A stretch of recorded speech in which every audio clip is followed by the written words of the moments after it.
you play an instrument? Want to jam with fellow musicians? Join the Plattsburgh State Jazz Ensemble. Whether you're into swing, Latin, or funk, the Jazz Ensemble is a fun way to sharpen your skills, meet new friends, and make great music. To sign up, enroll in MUS 394, either for credit or as an audit. Practices are every Tuesday night from 6 to 8 in Myers 300. Find your rhythm. Join the Jazz Ensemble. I am responsible for over 163 abductions, including Lucky Lindy and Patty Hearst. I have scammed Wall Street over 40 times since 1983, stealing upwards of $2 billion. I've evaded authorities countless times in every country I've sought refuge. And I'm still on the run.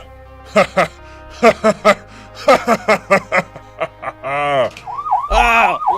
Miss Fabian, how does it feel to be captured after 35 All right, Miss years? Fabian, let's go. PSTV. Why'd you do Always it? surprising. Meet the Plattsburgh State Cardinals Cheer Squad. Our cheer team is a motivated group of athletes striving for growth at every turn. Cheerleading is much more than just a performance. It's about working as a unit to lift each other up. Don't be afraid to step out of your comfort zone. Our team is dedicated to building your skills in strength, confidence, and teamwork.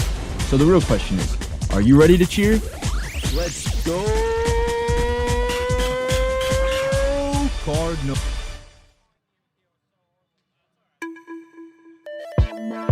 My name is DeAndre, and I do triple jump. Yeah, I'm Tegan Jump. I am a student athlete on the women's track and field team, and I'm a thrower. Andrew Krug, associate head track and field coach, assistant cross country coach. The one thing that's important to me about track and my personal growth is getting better as an athlete and as a person. Because not everybody is perfect, and you just have to work your way up, and then you become the person that you want to be. We're looking for that discipline and the commitment to everyday training and being there and working to get better. And that will translate well into their lives with schoolwork and eventually careers. So It's a lot of time management skills. It's a lot of early mornings and late afternoons. But it's fantastic, and I get to practice with a bunch of cool people.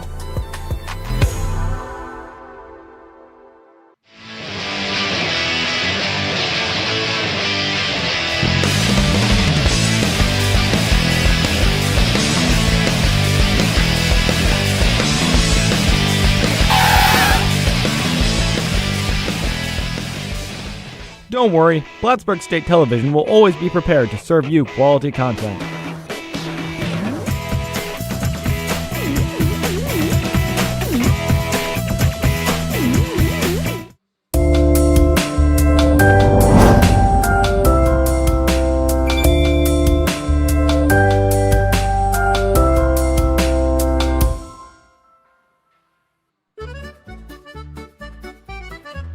Do you not know what to cook in the morning? Are you confused about food? Do you eat the same thing every day? Well, now you don't have to. Don't be like that guy. Come on down to the Cooking Club. Cooking Club is the place to learn how to make great food and connect with great people. Look how good that looks. Meetings are every Tuesday at 6 p.m. in Kent. Join the Cooking Club today.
Oh, hello there. Didn't see you there. But why are you here? Have you been immensely bored rotting away in your dorm rooms?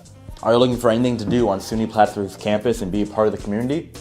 Well, I think I found the perfect thing for you. Delta Sigma Phi. Delta Sigma Phi has been a part of campus for going on 11 years now. We've had some pretty rich history, if I may say so myself.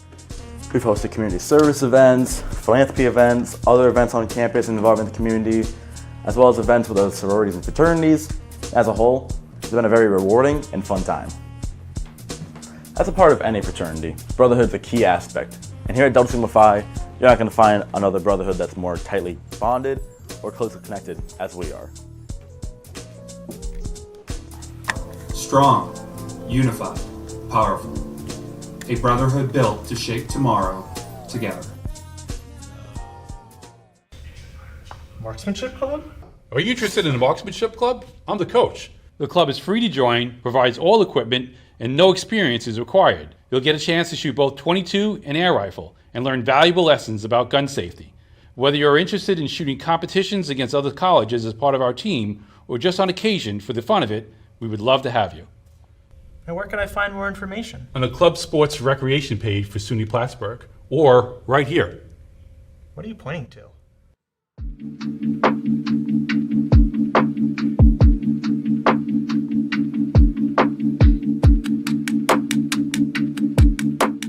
Greetings! I'm John Plattsburgh here to tell you about something pretty damn cool. You could be playing awesome games with Cardinal Tabletop Guild, otherwise known as CTG. CTG holds events where anyone can come in and play games from the club's large variety of card games, board games, and role-playing games. When do they hold these events, you ask? 3 times per week. Yes, you heard that right. 3 times per week. Wednesday nights, Thursday nights, and Saturday afternoons. Learn more on Cardinal Link. Be cool like me. Play games with CTG. Here at PSTV, we cover a lot of hockey. It's starting to show. Yo, Manny! Jack, what's up? How's it going? Yeah, see the camera, man. No problem. Here you go. Whoa. I had that reserved. Are you kidding me? No, I'm not. Are you kidding me? Hey, 2 minutes for fighting! What are you in for? Fighting. Yep. Instigating. Happens.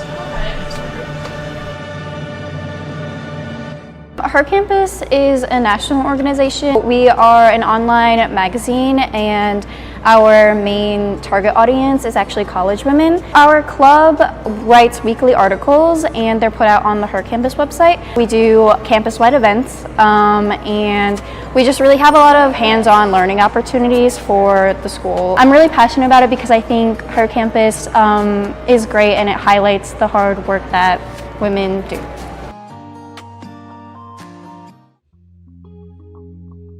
Spicy was created in order to give us Caribbeans a way of expressing ourselves.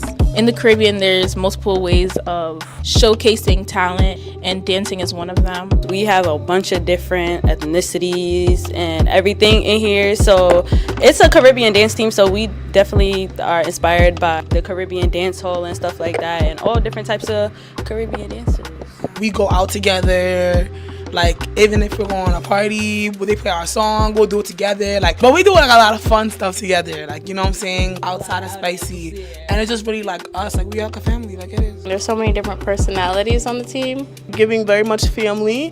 Vibrant. Joking, like we joke a lot. Spicy will accept you, and it's just a great team. So if you're looking to join, then yeah.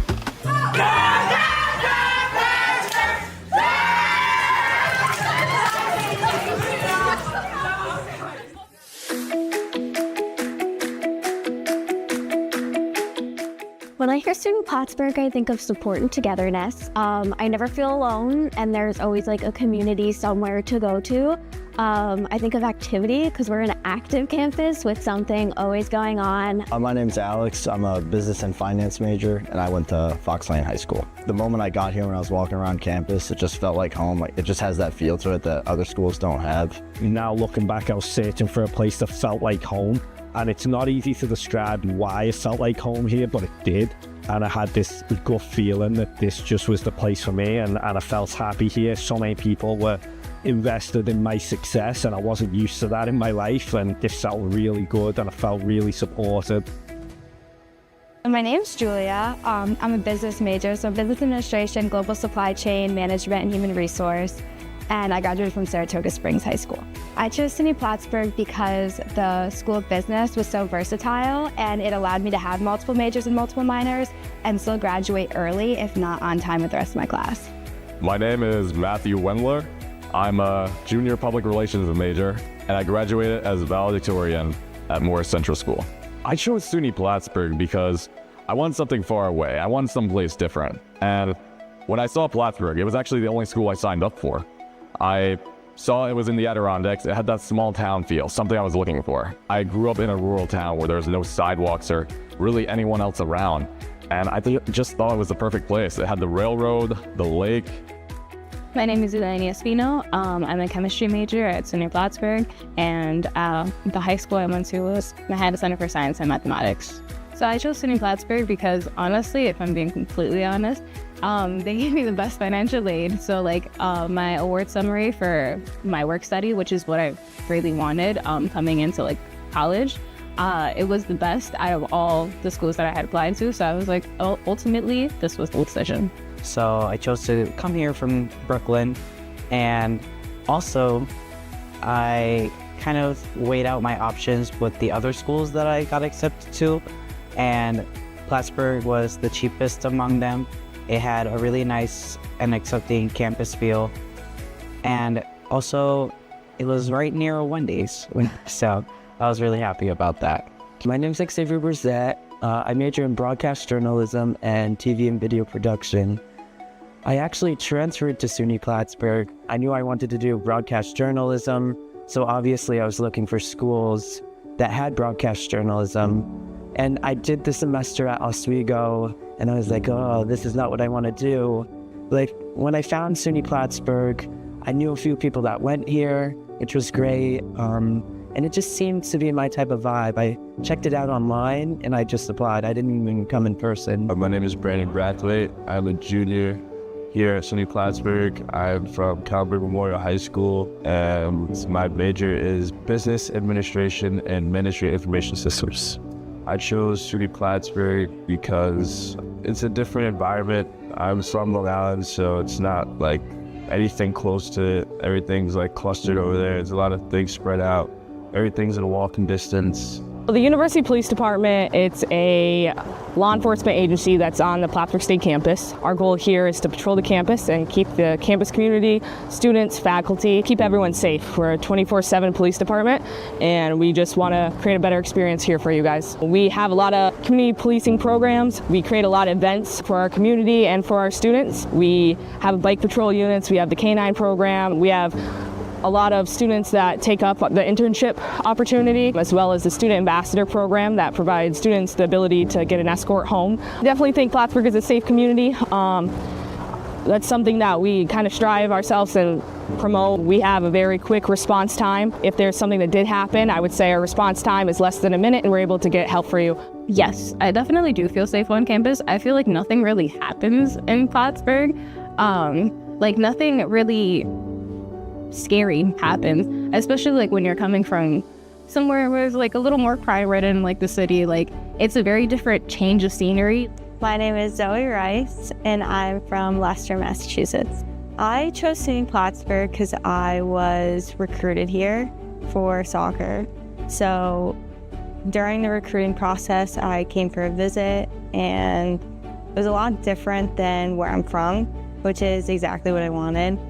And so when I came here, I was looking for a school with broadcast journalism, and SUNY Plattsburgh was the only one with that. Well, I wanted to stay in my hometown. I wanted to be able to help give back to my community. And so that kind of left a few options for me to choose from. And of those all, SUNY Plattsburgh kind of spoke out the most to me, not just because of how close it is to where I currently live, but also because of the various opportunities it offered in terms of the human services courses and majors I could take. My name is Benjamin Sapulo. I am a music and music arts management major. I graduated from Newark Senior High School, and I transferred from Finger Lakes Community College. So I chose SUNY Plattsburgh for a couple different reasons. My main reason was for the major I went into. I had graduated from Finger Lakes Community College with an associate's degree in music recording technology, and I wasn't really sure what else I wanted to do, and I was like looking at my options. I scanned through the SUNY system and I found that Plattsburgh had the Music Arts Management program. My name is Ariel Sukram, and I'm a criminal justice and law and justice major with a minor in gender and women's studies, and I graduated from the High School for Medical Professions in Canarsie High School. I chose SUNY Plattsburgh all because of the criminal justice program. I got a letter in the mail saying I got accepted, and I noticed that the criminal justice program offered a variety of classes that I was very interested in. Hello, I'm Tim Giacchetto. I am a history/adolescent education major here at SUNY Plattsburgh, and I graduated from North Salem High School. I chose Plattsburgh for a number of reasons, but on the academic side, we do have a great education program, and I knew that education was something I'd be interested in, especially in the historical field.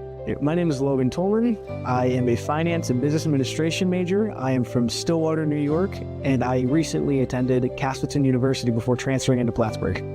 When I was looking at schools to transfer to, there was a lot of options, and I knew I wanted to get out of my previous program, and I saw that Plattsburgh had a really good business school. My mother went here as well, so she kind of swayed me into checking it out, and once I did a little virtual tour and looked at all the programs the school offered, I think that this was home. The transfer process was really easy. The application was super simple. Once I got admitted, I moved in as soon as I possibly could. Plattsburgh State has given me a lot over the years, and I wanted to give back, and one of those ways was through coaching. 2 stints, one was 12 years, and now I'm going into my 9th year, my 2nd stint. Michael Rasklin, childhood education, special education in Garden City High School. My classroom experience has been very good. I started LF as a journalism major, and then I switched into the childhood education program. It was one of the best decisions I've made. The childhood education program is super welcoming, and it's just a really good overall program. It's been the best years of my life. I've met some of my closest friends. The athletics here are super competitive. We played a really good conference, all of us. So it's just a really good overall experience. If you're looking to get involved in athletics, there's plenty of different opportunities, different sports here. So I do live in the city of Plattsburgh. Plattsburgh, I think, has really grown on me, and I've really come to appreciate this as my home, in part because there's like a little bit of everything in or around Plattsburgh. So Burlington, a little bit bigger city, is just an hour and 15 minutes. You get a beautiful ferry ride on the way there. So I really enjoy that. There's a lot to do in Burlington. And then Montreal, which is, I think, ultimately kind of one of the great cities of the world, period, is an hour and a half away and easy to do on a day trip. So, there's great food in Montreal, there are great museums in Montreal. I'm a big live music person, so I think I saw like 9 concerts in Montreal last year, just going up and back in the same day. Lake Champlain is an astonishing thing just to have right outside your door. Any kind of winter sports are great fun. I'm not great at winter sports, but I'm getting better. But also I love to be out in nature, and there's so many beautiful places right next door. Just to go for a walk, to go for a hike, to walk your dogs. You have Whiteface, you have Titus, you also have Stowe Mountain in Vermont. Very good skiing up here. If you want to go hiking, you can. If you want to go whitewater rafting, you have Au Sable right over here too. You've got the 46ers where you can just hike all the mountains around the area, such as Whiteface and other areas. You've got Au Sable Chasm, which is a beautiful place to go. I mean, honestly, year-round, but more specifically, kind of in like the fall time, in my opinion, is a great time to go. We have Montreal about an hour north of here, and then the beautiful Lake Placid, New York, which is honestly doesn't matter what time of year, there's always something going on in Lake Placid, and a nice walking downtown, and plenty to eat and do down there. My teammate from Plattsburgh Track and Field, he graduated a couple years ahead of me. He's a 3-time winter Olympian. His name is John Daly. He grew up in Smithtown, Long Island, but he was a 3-time winter Olympian in the sport of skeleton. So we were able to watch him in 2010, 2014, and 2018 at the Winter Games, and that was really cool. He's a heck of an athlete, and definitely proud to call him my teammate. Plattsburgh was big enough to meet someone new every day, but small enough to run into familiar faces everywhere I went on campus. One thing that I can tell you is SUNY Plattsburgh is the right size. And being in the right size, you can develop relationships with the students. You bump on them, on the halls. When you do research with them, you actually have conversations. You know their names, which is a great thing. And also in classrooms, sometimes you can actually reach out to them, bring them to your office and have individual conversations and learn about their stories, about their struggles, and if we can help them. I met people from all over the world, not just New York, not just the United States, but the Caribbean and Asia. And so that was really cool to experience up here in very upstate New York. Growing up in Little Castleton, New York, just south of Albany, I graduated with 76 kids, and I felt like my transition to here was very easy. And I never saw lots of people at one time. I felt like I saw a lot of the same faces, but I still saw a new face every day. In addition, we have students from different countries. We have students from Africa, like Ethiopia. We have students from Asia, like China. We have students from Latin America, from Vietnam, as well as students from Canada. I can get to know all of the students in my classes after 2 weeks. I feel like our students know each other, our faculty and staff member know our students, we care about our students. And I'm sure other colleges say that, but it's a palpable feeling that I get on this campus. And I'm always hearing from family members in particular, like, I can't believe people hold the door for each other and say hello to each other in the morning and those kind of things. I know every single student, graduated from the accounting program and the School of Business in general. And I still connect with the alumni who graduated back from 1985 until the day. They are very successful and they contribute to our students also, creating other opportunities and additional opportunities for the students who are jumped all over the camp. At some now point, on the blue line, shovels ahead to kill can on ahead. Into the line, Renner the shot. What a shot by Andre Lucy! No play, 1-0. Here's Kemp. Kemp counts corner. Kemp throws it in front. Coletta.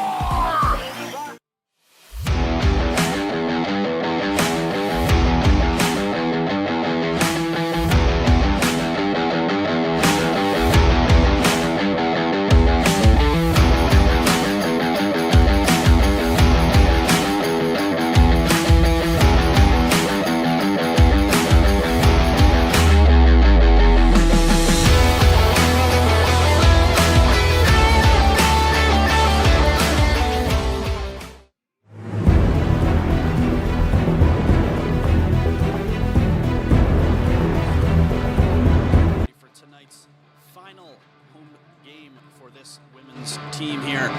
Plattsburgh State Cardinals are going to be facing off against the Morrisville Mustangs tonight. Senior night here for these seniors playing for this Cardinals team, and we'll have a brief ceremony, I believe, before and possibly after the game. I'm Christopher Gerasi, your play-by-play / color commentator, given my current circumstances. I'm riding solo on this one, so do wish me luck in that regard.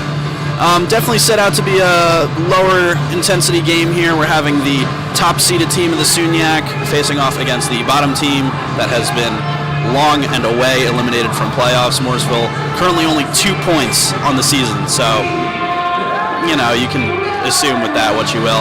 Cardinals, however, have been very dominant in the standings so far. 21 points on the season. I believe that's now actually up to 23 following yesterday's win against... Wow, I'm blanking. Who did we play yesterday? Whatever. The point is, we won a game yesterday, so Cardinals are currently on top after beating the number 2 Cortland. That's who it was. It was Cortland. Number 2 team after beating Cortland yesterday in a pretty dominant, I believe 5-1 was the final score there.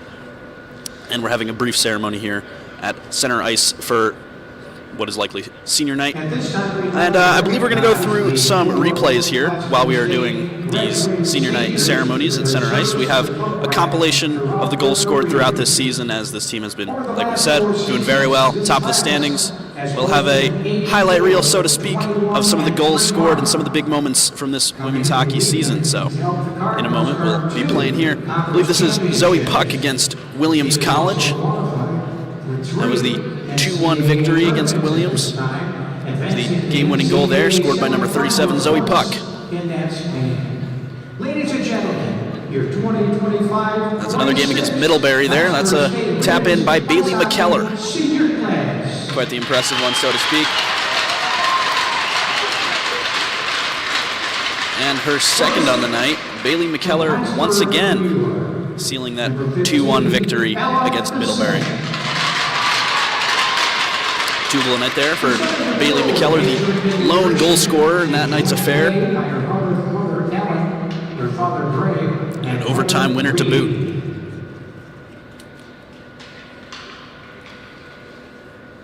Now we'll have some clips from yesterday's game against Cortland. This is goal number 1 scored by Kate Conlon, definitely an impressive one. Muscled through 2 defenders here. Definitely had some great stick handling skills and was able to bury it top shelf. Impressive goal to say the least. Here we have Tessa Morris following a assist there by Bailey McKellar. And Bailey McKellar, I believe, ended the night with 2 or 3 points. And Tessa Morris had 2 goals in this one. I believe we'll see another one from her in just a second. I believe that one was, Bailey McKellar. This one, Kasperzak passes back to McKellar. McKellar forward for Terrace, and she scores. That was a beauty to watch in the arena yesterday, and that gave Cardinals the 3-0 lead in that outing. Definitely an impressive night for Tessa Morris as she won first star of the game for that duo of goals. And I believe we'll get 2 more here. Emily Kasperzak now, shot from by the face-off circle, beat goaltender Emily Dutz from last night, Cortland, between the pipes. And then a shot there by Riley Keller, the final one of the game, with just 21 seconds remaining, sealing that 5-1 victory for the Cardinals. Definitely an impressive outing, considering that that was the number 2 team they were playing against in the SUNY standings. And, well, now they're playing the number 7th? I believe 7th team. Usually I have a stat sheet for this, but I was not able to acquire one today, so I do apologize for the lack of information on my end.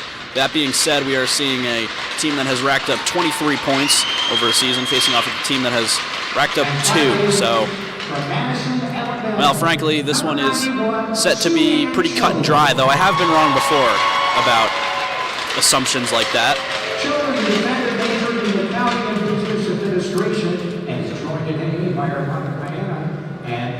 Down ice now, honoring the seniors who are playing their final regular season home game here at the Ronnie B. This is number 91, Sue-Ann Cho, senior out of Madison, Alabama.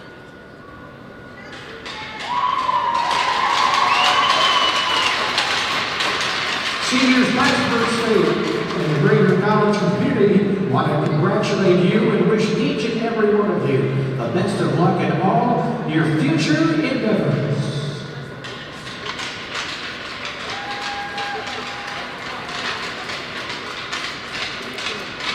Seniors on this Cardinals team are number 15, Ella Facette, number 91, Sue-Ann Cho, number 36, Taya Balfour, and I believe there is one more that I'm missing. It is not on my sheet. That being said, congratulations to all these graduating seniors here for this Cardinals team. I give my congratulations on behalf of everyone here at PSTV. And they've had one heck of a season, so safe to say they're ending on a good one.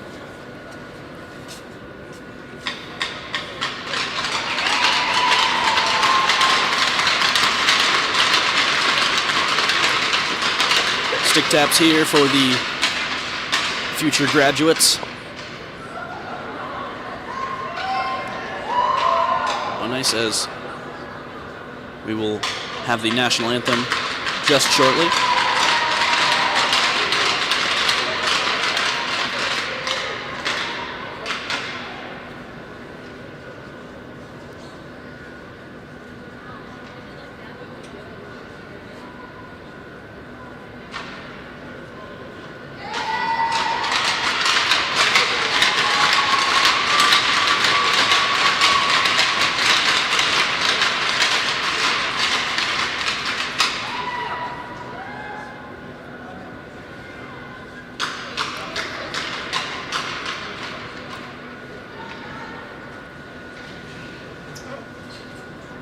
I believe that does conclude the senior night festivities for the start of this game. On the campus of Plattsburgh State University for this afternoon's State University of New York Athletic Conference Women's Hockey Contest.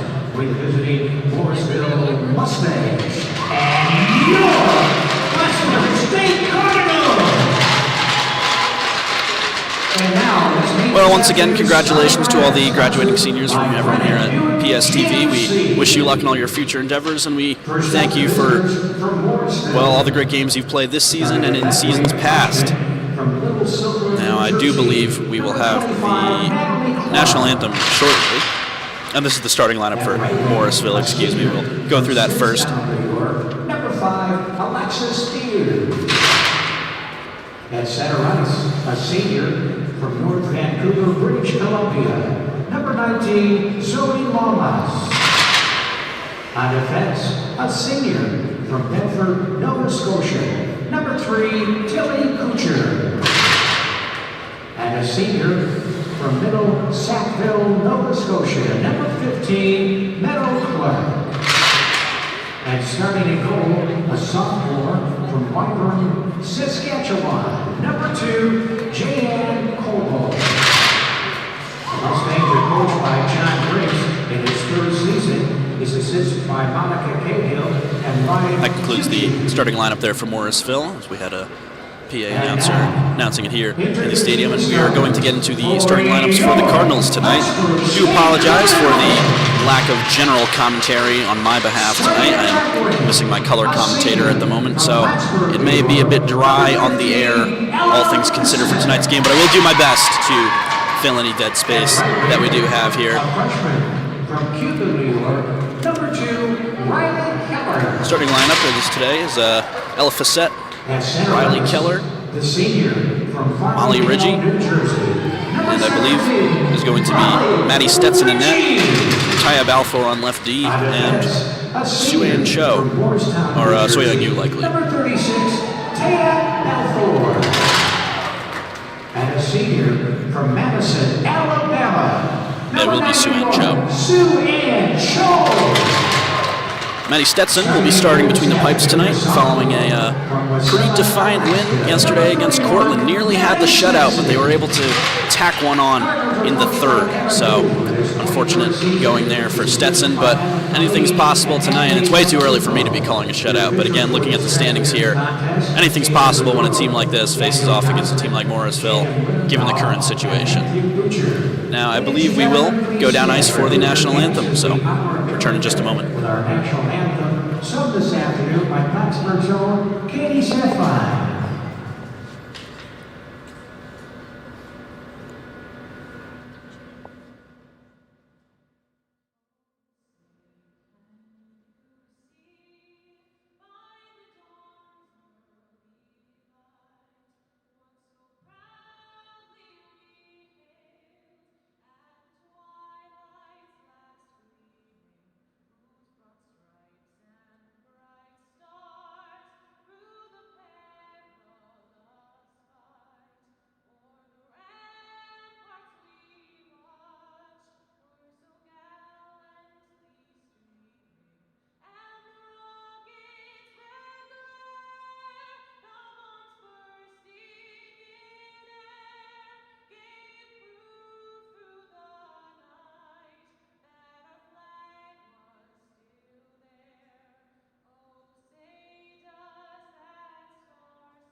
Thus concludes our national anthem as we get ready to begin tonight's outing.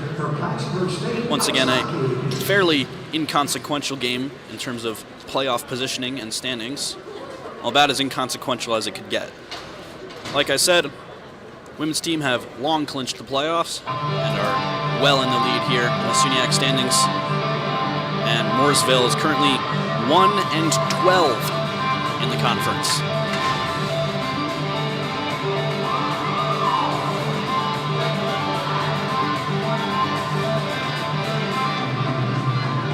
That being said, upsets have happened before, and they will happen again.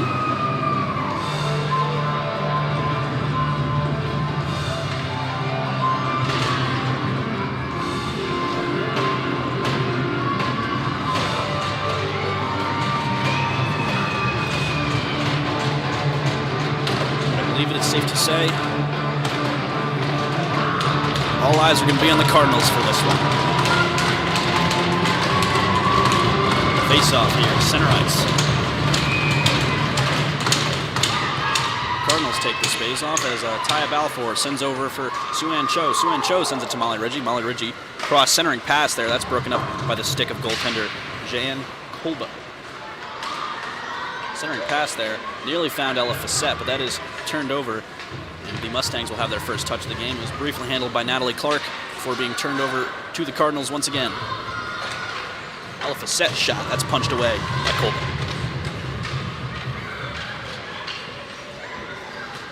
So the center on for you.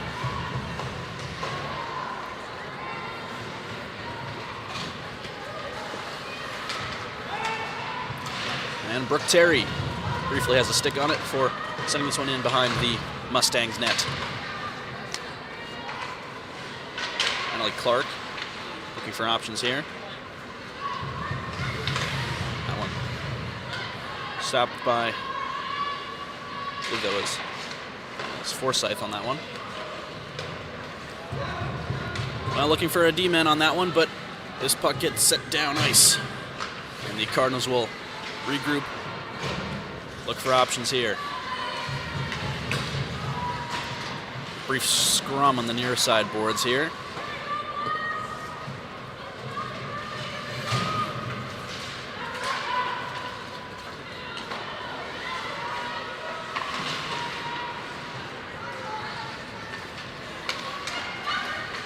And Brooke Terry gets a stick on it before that one is chipped up and away over the Mustangs' half wall.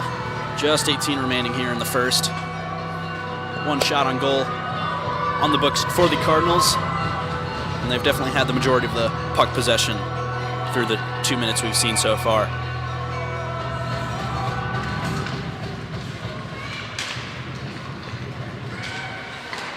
Taya Balfour sends forward. That's left for Ferris.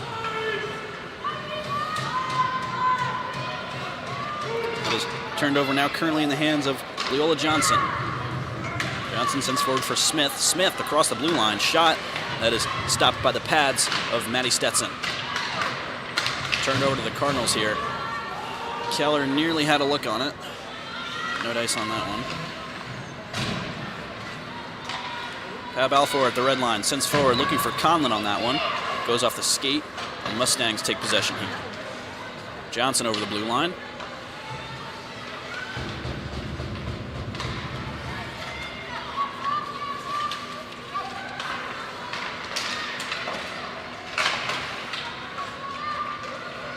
Johnson with it once again. Pass for Millar, and that one goes a bit wide. And the Mustangs will have to redo that forecheck as it gets sent over the blue line.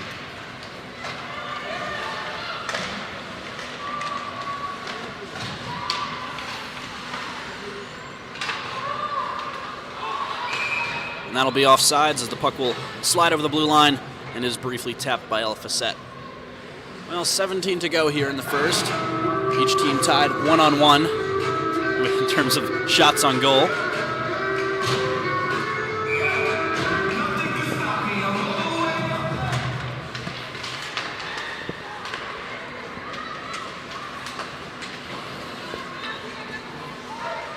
Cardinals with it now.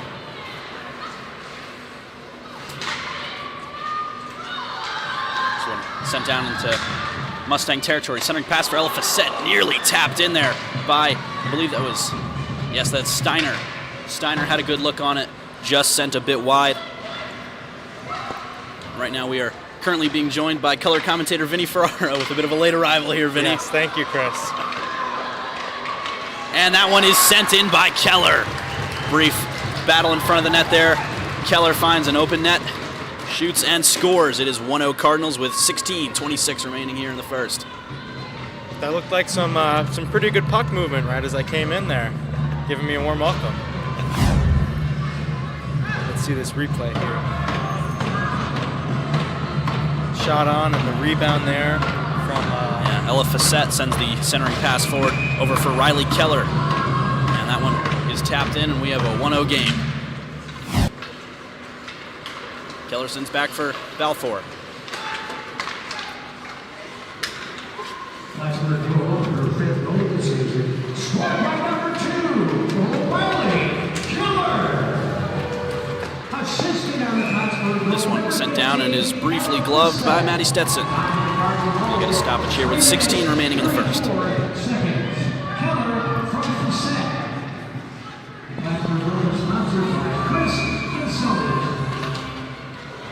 Face off in the near side circle. That's sent around by Balfour. Fighting for it is Smith and Puck. Ridgie comes out on top, but that is turned over finally on the stick of Johnson. Puck will go out of play over the half wall. And we'll get a face-off at neutral ice. Well, Vinny, as I was saying in the intro, this is a fairly inconsequential game in terms of the standings. We have the Cardinals with 23 points on the SUNYAC so far. Morrisville far trailing with 2. Yeah, kind of a... Here's Kasperzak. Shot. That's off the blocker. Yeah, kind of a tough season here for Morrisville, obviously. You can just see it. They only have 2 points in how many games is that? 13? Yep. So 13 SUNYAC games, and then in terms of outside of the conference, they're 3-21 overall. So hopefully this should be a good, pretty easy win for Plattsburgh here today. But not to discredit Morrisville, they might want to be an upsetting team here for the home Plattsburgh team.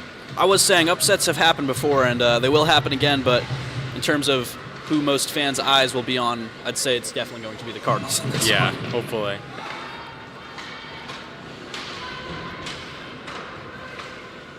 This one finds you at the blue line. Sent forward is Terry. Terry sends around for Kasperzak.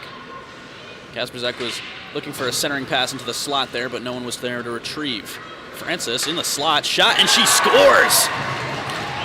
Beats Colbo on the glove side and buries that one. It is now 2-0 Cardinals with only 4 shots on goal here. Definitely an impressive shot by Francis, wouldn't you say there, Vinny? Yeah, absolutely. Right down the center and blocker side, too. Just a little too quick for the goalie to get a hand on. Let's see. I think this is in reverse. Wow, it is. I've never seen that before. I didn't even know we could do that. Well, Kate Conlon on the face-off here. Plattsburgh goal, their 3rd goal this season.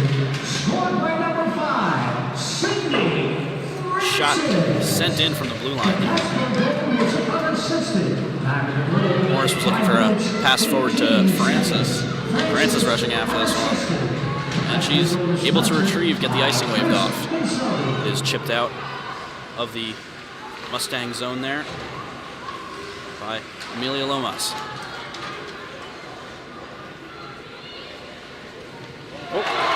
Shoots and scores. I believe that was Kate Conlon taking a spill during that celly, but Conlon has netted one, and it is now 3-0 Cardinals. I was looking down when that goal was scored. I won't lie, Vinny, so maybe you could fill the audience at home in on what happened. Yeah, she was moving right in front of the net there and ripped a shot pretty high up, top shelf, and it went in. And that's kind of what you're going to expect to see here tonight between the Cardinals and Morrisville. Yeah, I didn't want to call anything too early, but this game is going about how I expected it would. Yeah. 3-0 Cardinals with 14 remaining here in the first. 5 shots on goal for the Cardinals, 2 put up for Morrisville.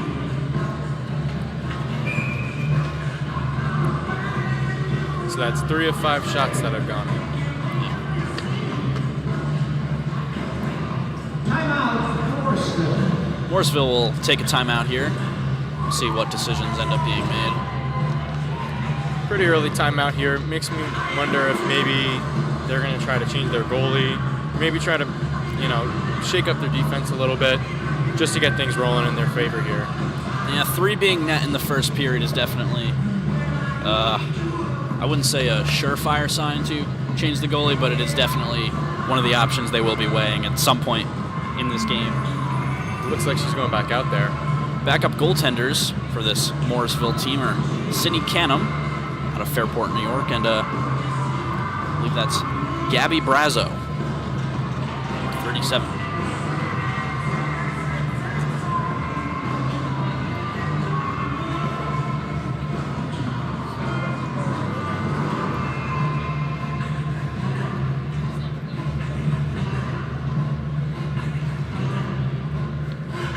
Cardinals' first line now on the ice as this Morrisville timeout winds down.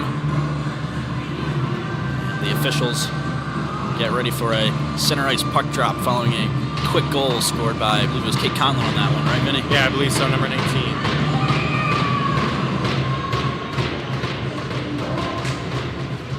Set wins this face-off. It finds the stick of Steiner. Steiner able to chip it across the blue line, but it bounces off a Morrisville skate and ends up back in the Cardinals zone. Balfour retrieving. Balfour sends forward for Facette. Facette bullied off the puck there, and we're going to get a penalty. I believe that'll be for body checking. Well, the Cardinals will get their first power play of tonight's game. Safe to say they were doing fine without it, though. Yeah. Even strength, they definitely had the offense they needed, but we'll see if they can tack on another as Georgia Gillis takes 2 for body checking. Yeah, you gotta kind of wondering what the response is going to be from Morrisville after this power play. I mean, I'm kind of expecting the Cardinals to convert here. This one sent out of the offensive zone. Yu was looking to keep it in. No luck. That one's kept in by Puck. Definitely an impressive stop there with the skate. Kasperzak will toss this one in from the blue line, looking for a tip in. Was McKellar. No dice on that one. Alexa Spires takes it up the blue line. He's the alternate captain for this Mustangs team.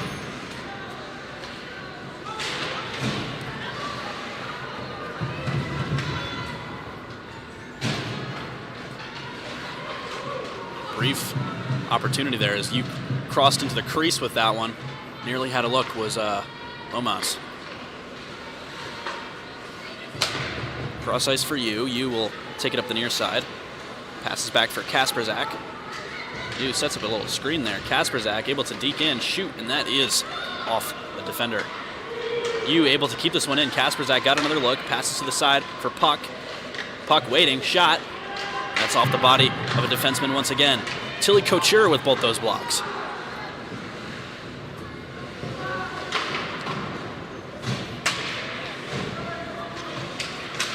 Taya Balfour now sends back for Soyoung Yu. Bouncing around, and Tilly Couture is able to keep it in. Taya Balfour taking this one out. And she'll lug it across the blue line. Pass back for Brooke Terry. Brooke Terry looking for a shot. Knocked off of it by Smith.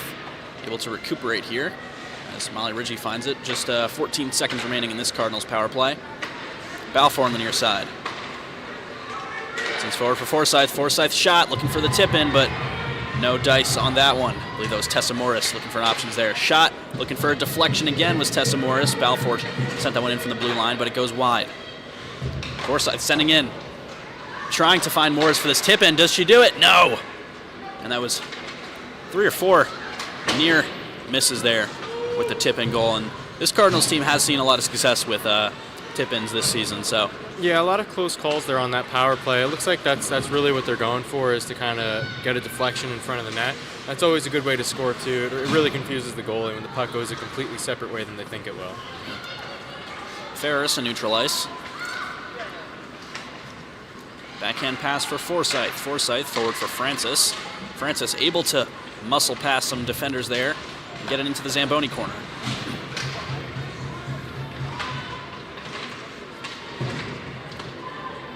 Alpha Set neutral ice now. Set near side. Back pass for Conlon. Conlon passes back for Ferris. Ferris opts to wrap this one around the boards, finding Francis.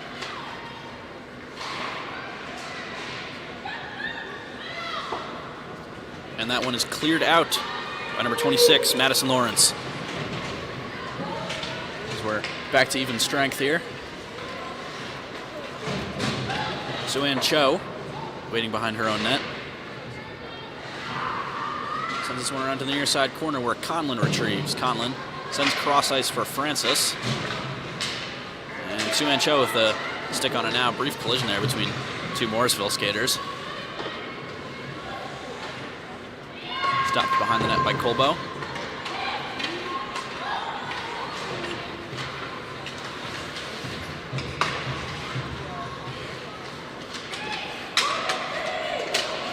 Not too many good looks here from Morrisville. I mean, they're hardly able to keep it on their stick. Plattsburgh's just doing a great job of not letting them get it and keeping the puck in their own possession for a good majority of this game so far.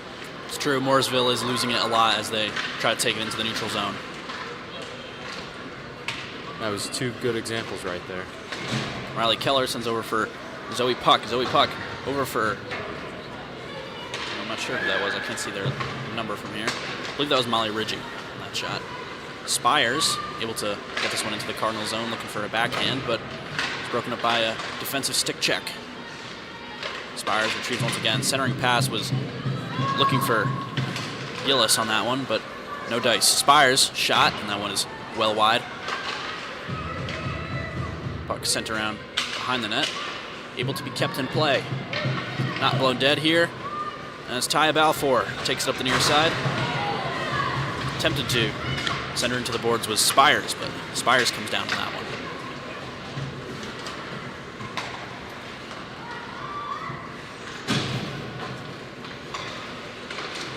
Brooke Terry finds McKellar. McKellar's shot, and that one was just wide.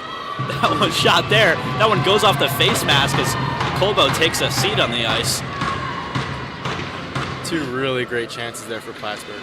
Backhand attempt there by Kasperzak. No dice on that one as it hits the outside netting.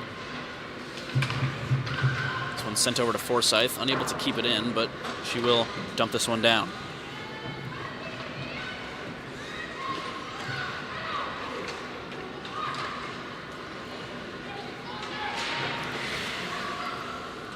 Puck sent high, retrieved by Forsyth. Backhand, and Kasperzak does not score. That one is stopped by Colbo. Yeah, that was a good shot there by Kasperzak. Good patience to try to get around the goalie, but unfortunately she just got her pad out just a little more than Kasperzak was able to shoot. 10 shots on goal here for the Cardinals. Morrisville currently trailing by 8. Yeah, in the shots on goal department. Plattsburgh has been absolutely dominant so far. And that's kind of how you expect this one to go here. This one sent out of Morrisville's end. Looking to keep this forecheck going is Yu. Now there's a brief scrum. Half ice here.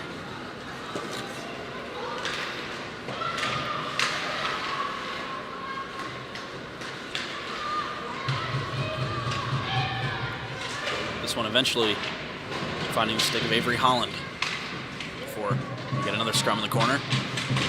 And So Young Yu comes out on top of it before being knocked down. And Suan Cho takes possession, sending forward for Morris. Cho up the near side. Just getting broken up there by number 66, Ella Oakes.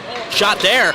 We nearly had a goal, but the net is knocked off its moorings as Morrisville gets inches from tying, not tying, but putting one on here. Yeah, Morrisville's got to be frustrated at that one. I mean, that was as close as it's gotten so far for them to get a tally on the board, but the goal just happened to come out of its crease there, and fortunately, I don't think it went in. I think Stetson still got a piece of it, but it doesn't matter anyway. The net was on the floor. Yeah, definitely an opportunity there, and typically that can be called as an infraction against a goaltender if they willingly knock over their own net, but I don't believe it was Stetson who had the force applied to knock that one over. I do believe it was sent over by Tilly Couture. Yeah. Number 3 for Morrisville. Amelia Lomas on this face-up, facing off with Ella Facette. Facette wins this one, sends over for Smith, who finds Ferris. Ferris goes back for Balfour.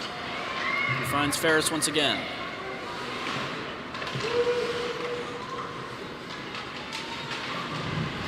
Ty Balfour sends around looking for Steiner. And Balfour is able to retrieve. Backhanded pass finds, looking for Steiner again, but this one is kept in the Cardinals zone here as Morrisville has been able to prevent the Cardinals from getting it out. If they can keep this up, they might find some scoring opportunities here. In the slot is Oakes.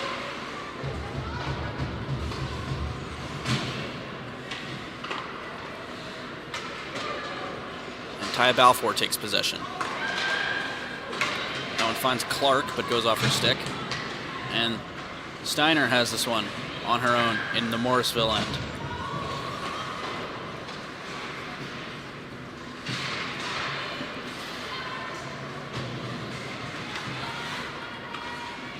Bouncing around to neutral ice, eventually finds the stick of Durant.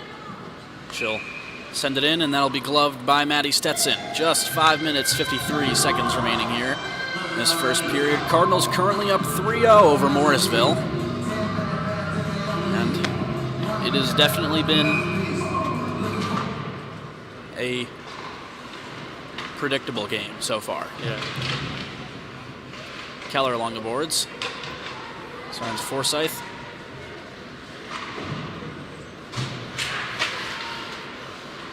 Molly Ridgey able to recuperate this one. Neutral ice will take it over the blue line herself. Looking to send it around the boards. That one gets caught up in the skates of the referee. And now it's a scrum in the back end of Morris's end before it is sent down ice. And I believe we'll get an icing on that one. Face-off coming up in Morrisville's end. Just 5 minutes, 20 seconds remaining here in the first. Yeah, Morrisville has been looking a little more active so far in these last couple minutes.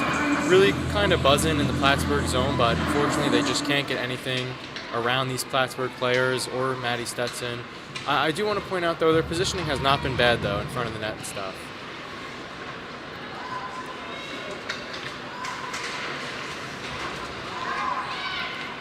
Puck had not left within 10 feet of the face-off circle following a series of tie-ups, but this one eventually finds Johnson in Plattsburgh's end.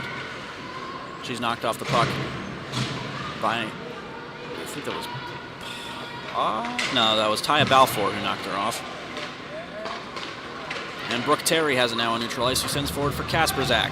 Kasperzak, 1-on-3, able to maintain possession there before the poke check takes that one away from her. Now it's Smith up the near side. Yeah. Smith is bullied off the puck by Ferris. And I believe we will get a penalty for that.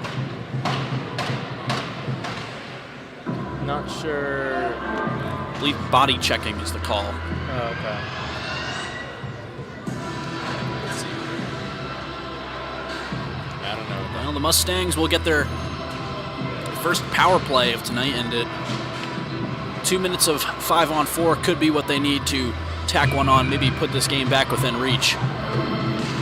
That would be good for them to get a little motion going towards the end of the first period. Oh, 3-on-1 opportunity here for the Cardinals. Centering pass, trying to find, I believe that was Ridgey. No dice on that one, though, as it's broken up. Well, that's definitely not a good way to start the power play for this Morrisville team. No, near shorthanded opportunity there for, I believe it was Ridgey, Francis, and Forsyth. Ridgey's got possession now, sends over for Forsyth, who finds Yu. Brief miscommunication there, sends that one in Maddie Stetson's direction, and she gloves it up with 3:52 remaining here in the first, 1:20 remaining on this Cardinals penalty kill. As Lauren Ferris does 2 in the box for body checking. Kate Conlon on the face-off. This one finds Sue-Ann Cho. Cho sends forward for Puck. Puck finds Conlon. Unmarked. Conlon, shot just high. No dice on that one. Very near shorthanded opportunity. And that one gets sent into the scorekeeper's box. another breakaway for Plattsburgh here on this penalty kill. It's kind of outstanding to see. You don't really get that too much, but 2 breakaways on 1 penalty kill is really great. Good move by Cortland. Just went, I think, a little too high. Smith whiffs on that one, and thus it gets overturned. Balfour with a slap shot from the Cardinals' blue line. Sends this one over. That one bouncing off the stick of Smith. Eventually finds Millar. Millar.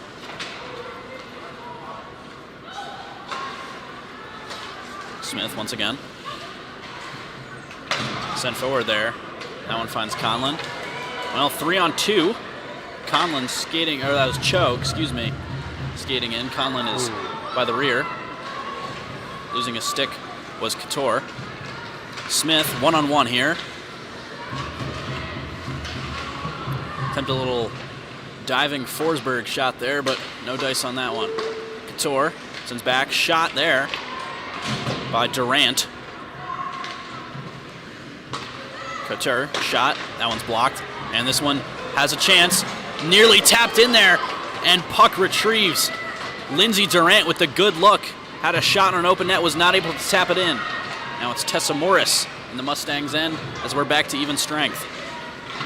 Yeah, that was a little too close, but I think that was Stetson and you laying down on the goal line, making sure nothing got past.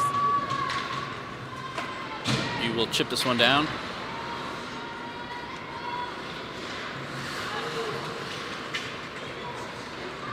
And McKellar's got options. Shot, looking for the tip-in was Morris. This one bouncing around behind the Mustangs' net. And eventually finds the stick of Madison Lawrence. Turned over neutral ice. Morris sends over for McKellar. Morris and McKellar, a bit of a dynamic duo in yesterday's game against Cortland. Yeah, 2 goals combined for the 2 of them, right? Yeah, shot on goal there by McKellar. No dice as that one's gloved up.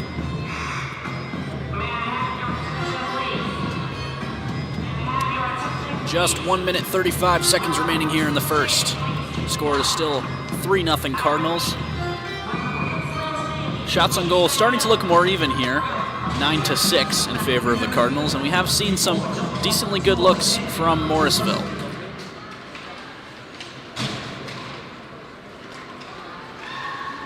Millar.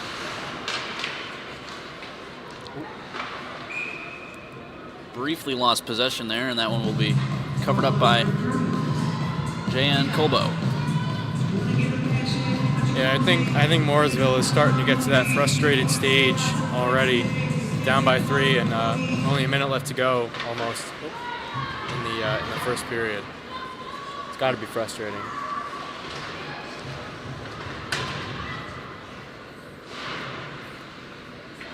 Scrum on the near side boards here, as this one is chipped out of the Mustangs' end. Balfour racing to retrieve, backhands it to Cho. Cho sends forward, and Francis is able to catch up with it. Back pass for Cortland. Cortland for Francis. Francis looking for a centering pass there. That one took a nasty deflection off the stick of a defender. Balfour, deep shot there from Cho, and that one's caught up in traffic. Francis able to keep this one in. She's got Balfour on her left. Balfour tapping, looking for options. No dice on that one. Close opportunity, though, for Francis and Balfour. Good stick work by Facette to get the puck off the Morrisville player right there.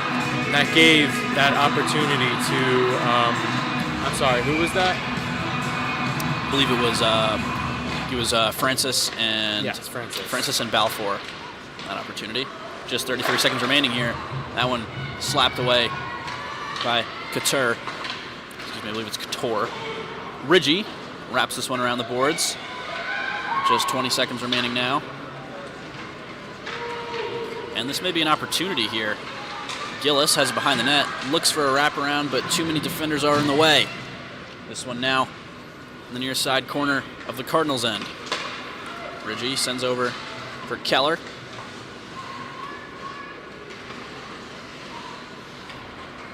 This one bouncing around in the neutral zone, and that will conclude this first period. Currently a 3-0 game here for the Cardinals. Shots on goals currently 11-6 in favor of the Cardinals. And I know you did arrive a bit late, Vinny, but in terms of the games you've seen so far, what do you make of all of it?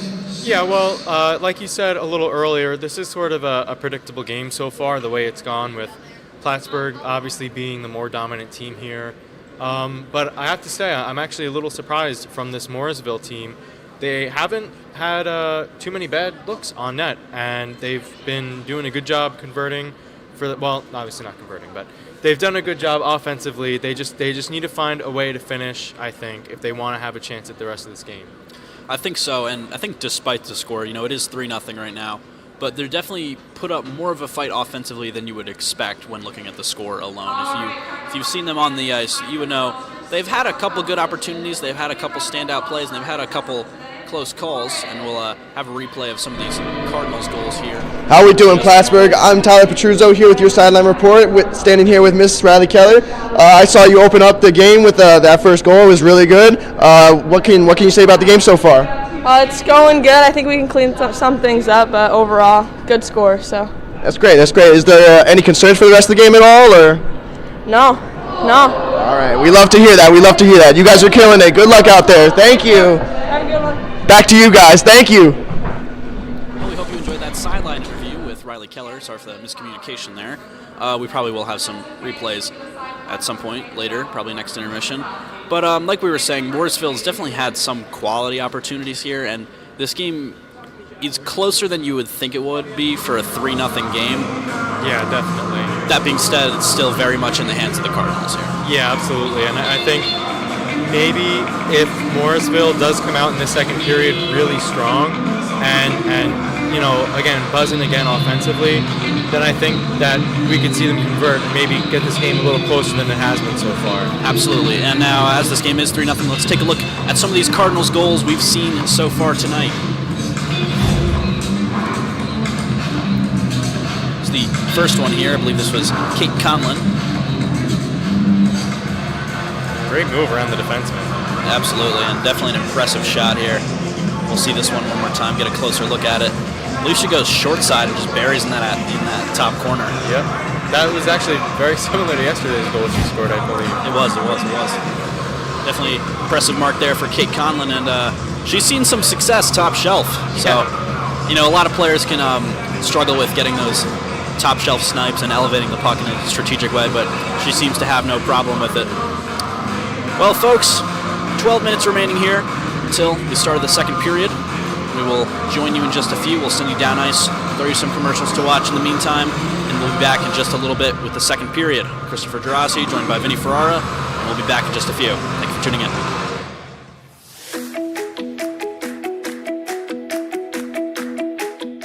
When I hear SUNY Plattsburgh, I think of support and togetherness. I never feel alone, and there's always a community somewhere to go to.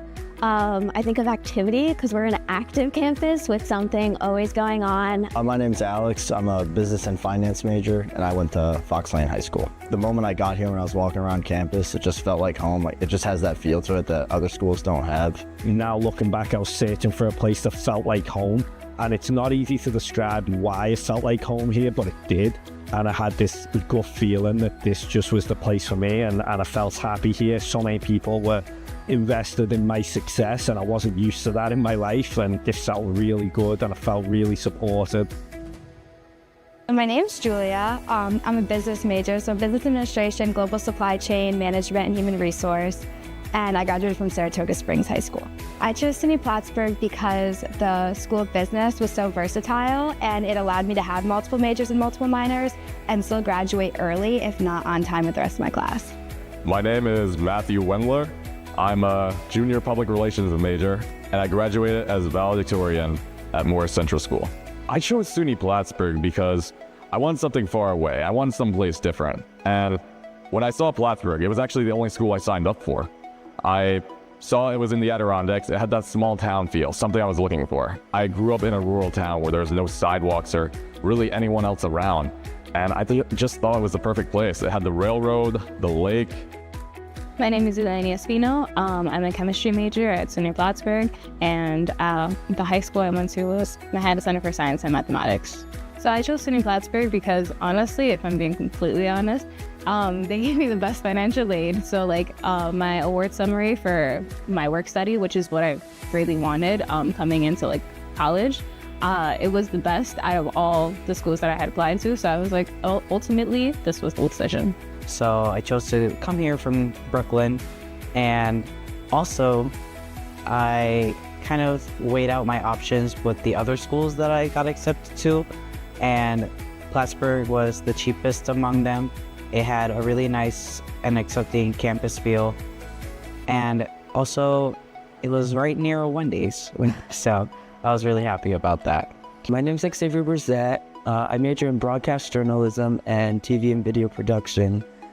I actually transferred to SUNY Plattsburgh. I knew I wanted to do broadcast journalism, so obviously I was looking for schools that had broadcast journalism. And I did the semester at Oswego, and I was like, oh, this is not what I want to do. When I found SUNY Plattsburgh, I knew a few people that went here, which was great. And it just seemed to be my type of vibe. I checked it out online, and I just applied. I didn't even come in person. My name is Brandon Brathwaite. I'm a junior here at SUNY Plattsburgh. I'm from Calvary Memorial High School, and my major is Business Administration and Ministry of Information Systems. I chose SUNY Plattsburgh because it's a different environment. I'm from Long Island, so it's not anything close to it. Everything's clustered over there. There's a lot of things spread out. Everything's in a walking distance. The University Police Department, it's a law enforcement agency that's on the Plattsburgh State campus. Our goal here is to patrol the campus and keep the campus community, students, faculty, keep everyone safe. We're a 24/7 police department, and we just want to create a better experience here for you guys. We have a lot of community policing programs. We create a lot of events for our community and for our students. We have bike patrol units. We have the K-9 program. We have a lot of students that take up the internship opportunity, as well as the student ambassador program that provides students the ability to get an escort home. I definitely think Plattsburgh is a safe community. That's something that we kind of strive ourselves and promote. We have a very quick response time. If there's something that did happen, I would say our response time is less than a minute, and we're able to get help for you. Yes, I definitely do feel safe on campus. I feel like nothing really happens in Plattsburgh. Nothing really scary happens, especially when you're coming from somewhere where it's a little more crime-ridden, like the city. It's a very different change of scenery. My name is Zoe Rice, and I'm from Leicester, Massachusetts. I chose SUNY Plattsburgh because I was recruited here for soccer. So during the recruiting process, I came for a visit, and it was a lot different than where I'm from, which is exactly what I wanted. And so when I came here, I was looking for a school with broadcast journalism, and SUNY Plattsburgh was the only one with that. Well, I wanted to stay in my hometown. I wanted to be able to help give back to my community. And so that kind of left a few options for me to choose from. And of those all, SUNY Plattsburgh kind of spoke out the most to me, not just because of how close it is to where I currently live, but also because of the various opportunities it offered in terms of the human services courses and majors I could take. My name is Benjamin Sapulo. I am a music and music arts management major. I graduated from Newark Senior High School, and I transferred from Finger Lakes Community College. So I chose SUNY Plattsburgh for a couple different reasons. My main reason was for the major I went into. I had graduated from Finger Lakes Community College with an associate's degree in music recording technology, and I wasn't really sure what else I wanted to do, and I was looking at my options. I scanned through the SUNY system, and I found that Plattsburgh had the music arts management program.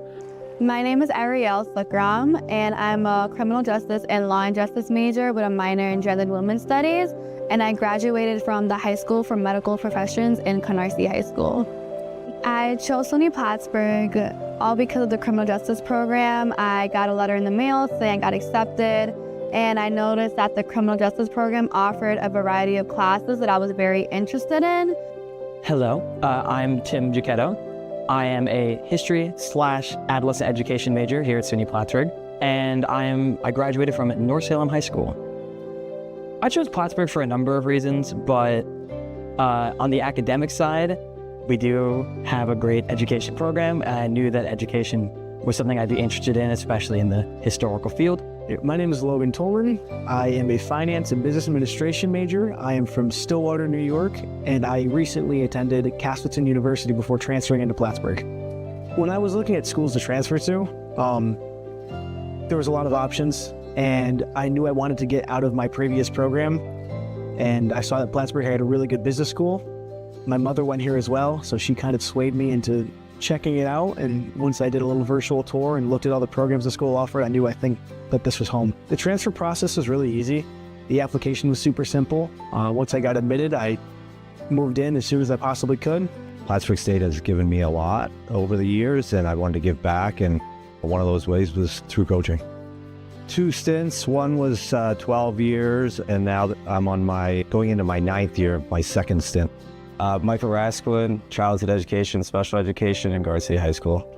My classroom experience has been very good. I started LF as a journalism major, and then I switched into the childhood education program, and it was one of the best decisions I've made. The childhood education program is super welcoming, and it's just a really good overall program. It's been the best years of my life. I've met some of my closest friends. The athletics here are super competitive. We played a really good conference, all of us. So it's just a really good overall experience. If you're looking to get involved in athletics, there's plenty of different opportunities, different sports here. So I do live in the city of Plattsburgh. Plattsburgh, I think, has really grown on me, and I've really come to appreciate this as my home, in part because there's like a little bit of everything in or around Plattsburgh. So Burlington, a little bit bigger city, is just an hour and 15 minutes. You get a beautiful ferry ride on the way there. So I really enjoy that. There's a lot to do in Burlington. And then Montreal, which is, I think, ultimately kind of one of the great cities of the world, period, is an hour and a half away and easy to do on a day trip. So, there's great food in Montreal, there are great museums in Montreal. I'm a big live music person, so I think I saw like 9 concerts in Montreal last year, just going up and back in the same day. Lake Champlain is an astonishing thing just to have right outside your door. Any kind of winter sports are great fun. I'm not great at winter sports, but I'm getting better. But also I love to be out in nature, and there's so many beautiful places right next door just to go for a walk. The underdog Cardinals jumped all over them. Kemp. At some now point, on the blue line, shovels ahead to Kilcan, on ahead, into the line, Redder the shot. What a shot by Andre Lucy! 1-0. Here's Kemp. Kemp comes corner. Kemp throws in the front. Coletta.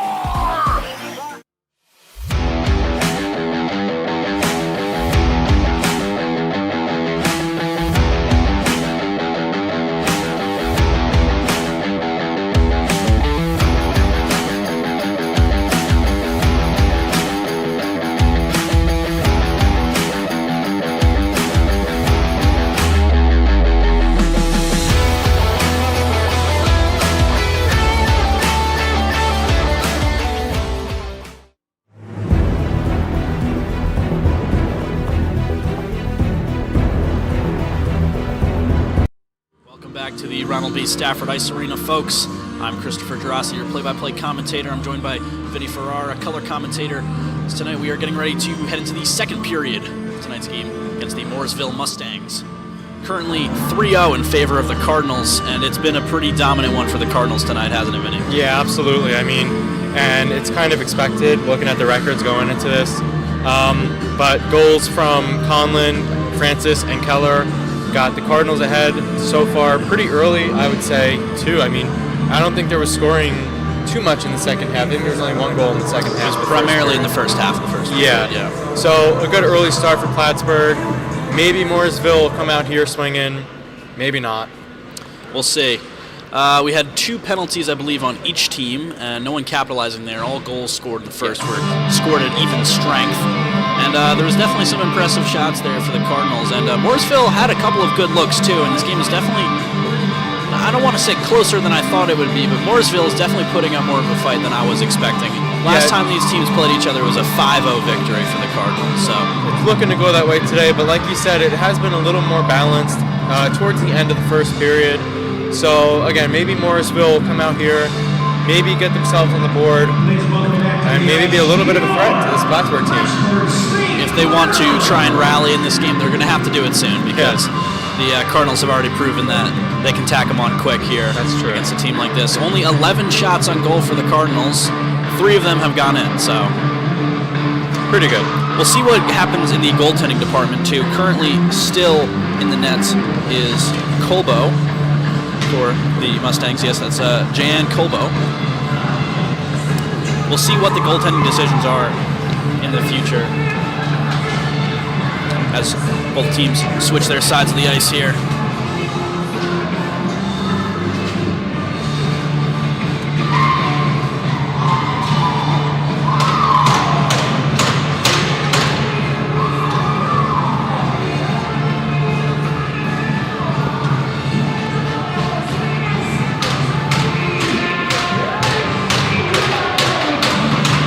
Morrisville's trying to, I think, get riled up a little bit here.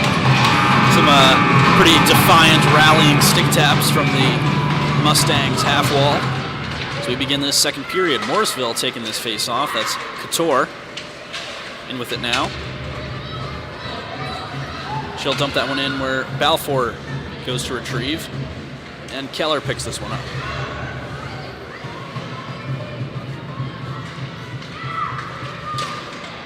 Shot there by Spires. That's knocked away with the glove of Maddie Stetson. Definitely an impressive one there. 2-on-1 rush here. Shot in, and that one nearly had a goal. Yeah, that one almost went right under the pad, it looked like. Very close to going in, but yeah. Jan Colbo just able to put a stop on it and keep this game 3-0. A good save by Stetson in the other end as well. Yeah, 2 back-to-back good saves, and that was a good shot. I believe it was Keller on that one who sent that one in. I think so. McKellar on this face-off. Comes up in the hands of Morrisville. That's Johnson with it now. Johnson looking for Smith. But this one's turned over in neutral ice. Keller loses an edge, but is able to retrieve. Keller attempting to get it through the neutral zone here. This one eventually finds Kasperzak in the back half. And Kasperzak will lug this one across. Kasperzak waiting. Goes for a backhand there. That one sails well high.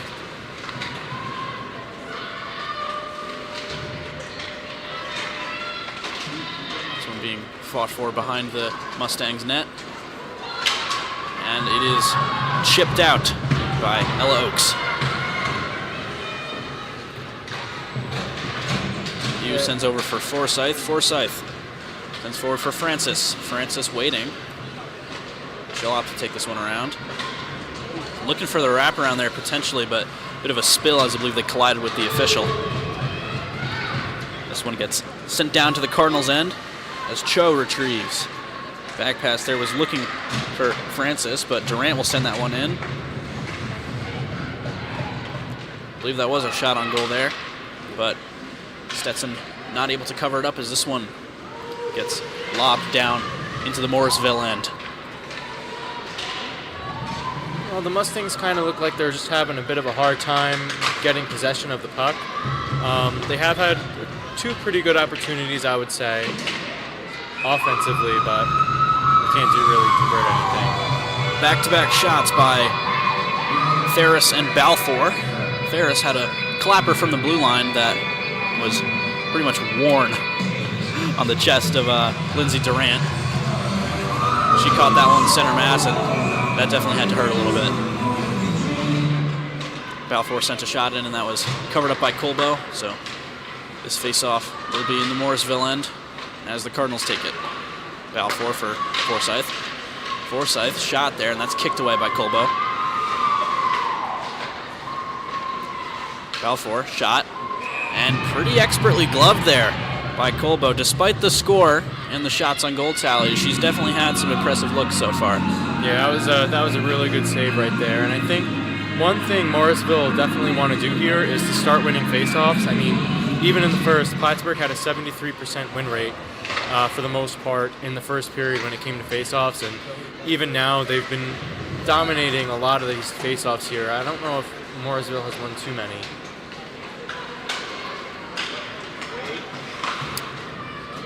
Zoe Puck behind the Mustangs net.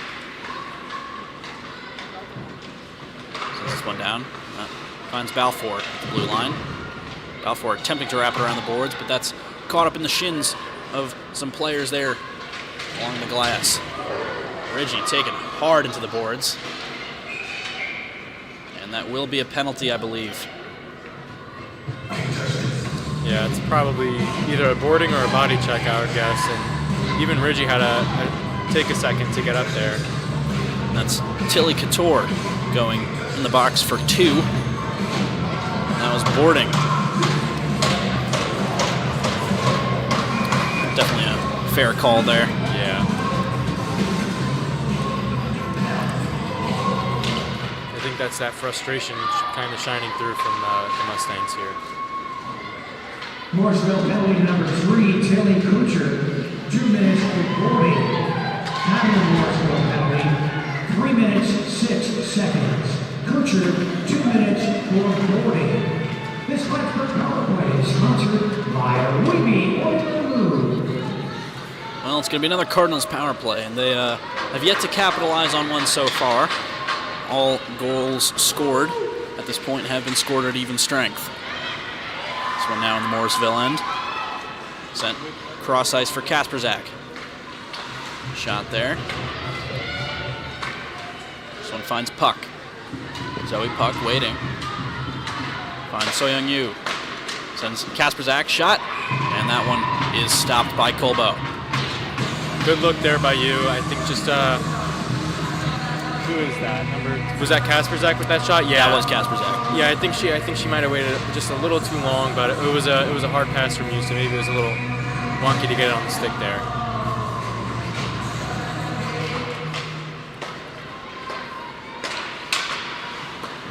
Taya Balfour comes forward for Brooke Terry. Back for Balfour. Over for Forsyth. Forsyth. Over for Balfour once again. This one sends over for Brooke Terry. Now back to Balfour. Forsyth. Forsyth once again. Cardinals just looking for options here. That one sent in, nearly had a goal there, was Balfour. Shot sent in, looking for the tip in was Tessa Morris. Balfour at the blue line. This is back for Forsyth. Forsyth in the shots, and nothing on that one. Forsyth. Balfour. Ridgie. And no dice on that one. Solid centering pass. Knocked away with a defensive stick check. And this one will get sent down ice as the Cardinals regroup, and we are back to even strength. Still no luck on the power play for the Cardinals tonight, despite this 3-0 game. Ridgie along the left side.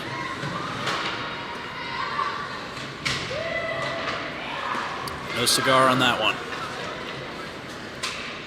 This is Ferris behind the Mustangs net, and she's bullied off the puck by Ella Millar.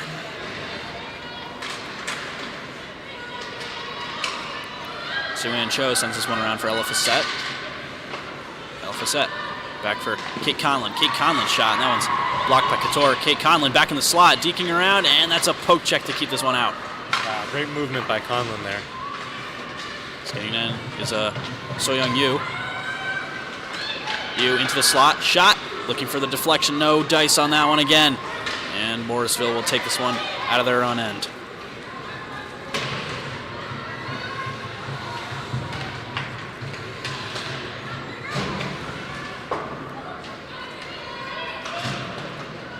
Sue-Ann Cho at the back line. There's Kate Conlon fighting to get this one out. Opportunity there. And that one is stopped by Stetson. Even though Plattsburgh didn't convert on the power play there, I don't think that's really too big of a deal for them at this point. I mean, I think as long as they keep this lead, they don't really give up anything, they should be fine.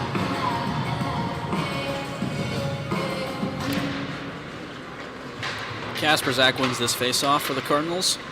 Finds McKellar. McKellar looking to catch Kasperzak in the neutral zone. But pass was a bit out of reach, and this one will be sent back down to the Cardinals' end. 13:28 remaining here in the second. Shots on goal currently 15-8 in favor of the Cardinals. And we still have a 3-0 game.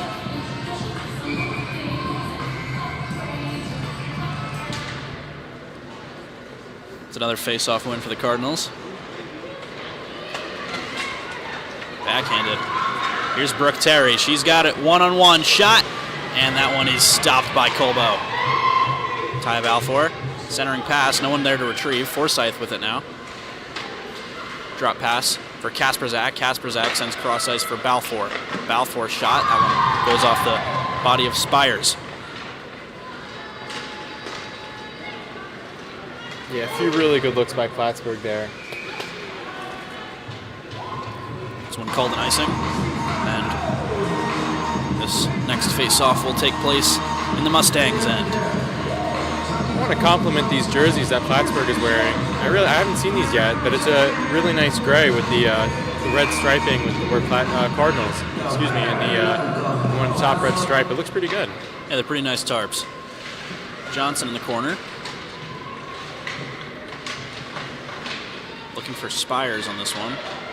Eventually coming out with it is Lease, but this one's sent out of their zone, and the Cardinals will take possession.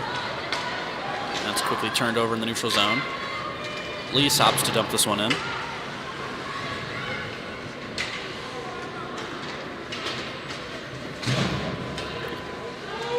Ferris sends this one down ice. Natalie Clark retrieves for Mustangs.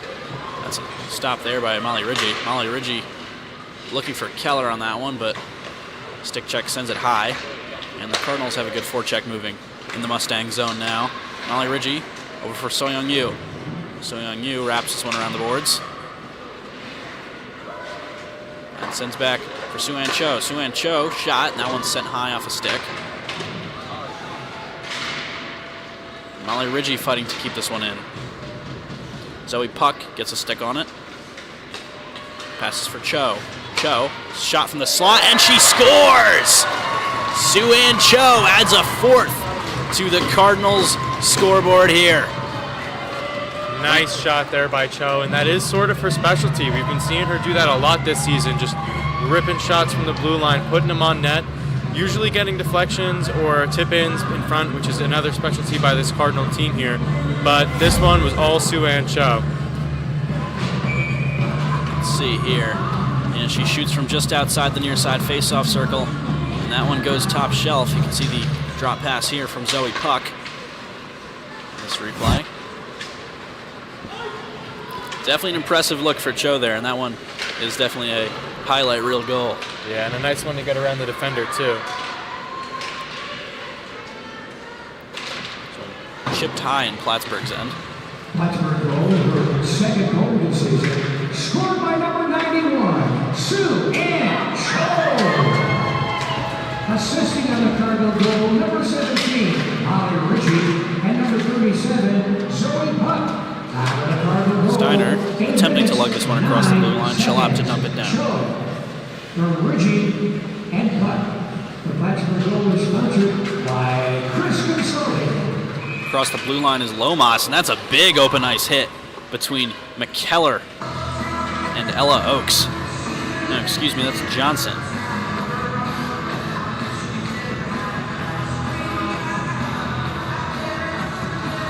Well, everyone seems to be all right, so we'll get a face-off in the neutral zone.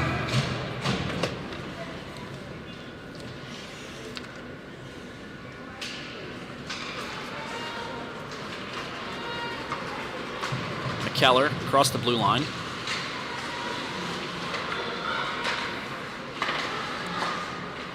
Finds Forsyth. Forsyth slap shot, and that one's caught in the chest protector of Colbo. Just 10:38 here remaining in the second. Go on, Vinny. That was a wicked shot from Forsyth from the blue line. That's all I had to say. That one definitely had some heat coming off it. Current shots on goal, 18-8 in favor of the Cardinals. As this face-off is in the Mustangs' end. Face-off won by the Cardinals. This one sent back by Yu to Forsyth. Keller sends it around.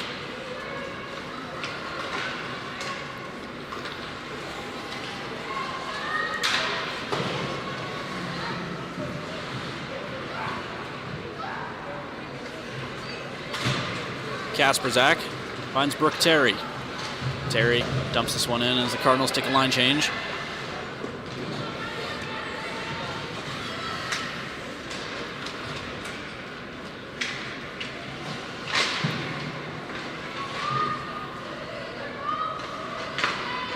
Cho now for Ferris. Ferris wrapping this one around the boards. Eventually stopped by Meadow Clark.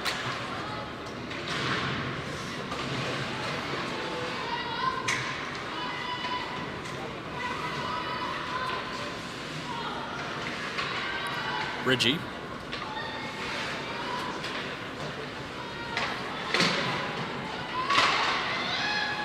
And Puck's got it now. Attempt to send that one in, but too much traffic in front of the net. And this one continues to bounce around by the far side faceoff circle. Shot sent around there by Ridgie, and that's retrieved by Facette. Facette drop pass for Balfour. Centering pass there by Ridgie, was looking for Facette on that one, but no dice there. Looks like there's going to be a delayed penalty on the Mustangs here. And that's going to be slashing. Well, number 66, Ella Oakes, headed to the box.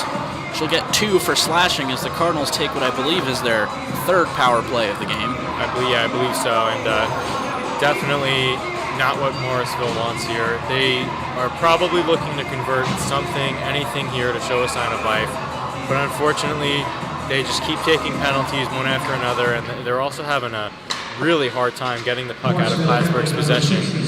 When they get the puck, they do have some good looks in front of the Plattsburgh net, but unfortunately, they're just not able to finish anything. Forsyth sends forward for Ridgie. Back to Forsyth. Over for Balfour. Balfour, shot sent in. That one's caught up in traffic.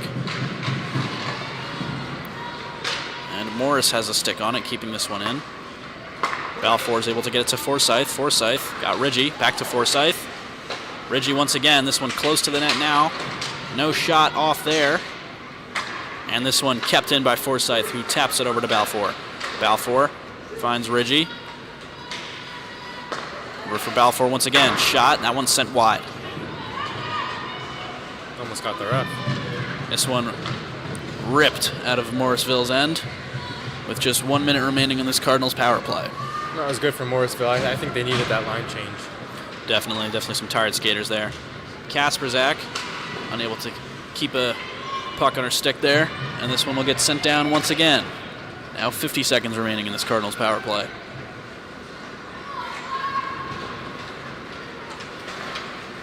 Zoe Puck sends cross ice for Keller.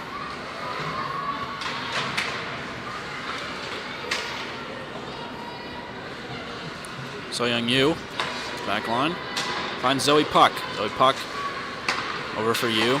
Yu feigns slap shot. Goes to Kasperzak, who sends back to Yu. Shot there, looking for the deflection was McKellar. Shot by Puck. This one's still live here, bouncing around in front of the net. Able to get a backhand on it was Kasperzak with a diving shot there. Still no dice on that one as it's knocked away by Colbo. Good shot from Kasperzak. Shot there. Kasperzak nearly teed up another one-timer.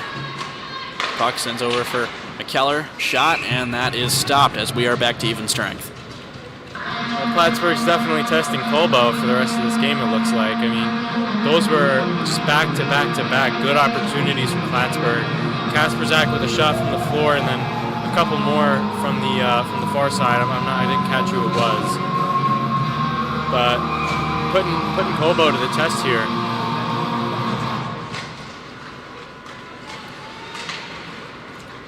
Cardinals win this faceoff. Gets wrapped around, eventually finding Lindsay Durant. She'll send this one high. Bounce around in the neutral zone where it is retrieved by Sue-Ann Cho. Cho sending forward.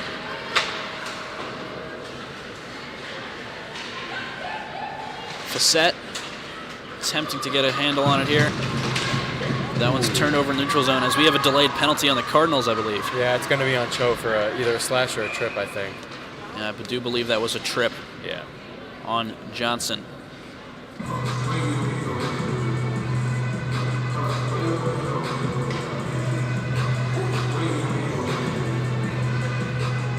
Trip, but I'm actually not sure who that was on. Did anyone go down? It looks like we will have Lauren Ferris head to the box for the infraction. Well, maybe this is a chance for the Mustangs here. Maybe try to narrow that lead that Plattsburgh has down a little bit. Yeah, power play would be what they need, but they have not had a lot of success on the power play so far. We saw a handful of shorthanded opportunities for the Cardinals, but we'll see if Morrisville is able to convert on this 5-on-4 advantage.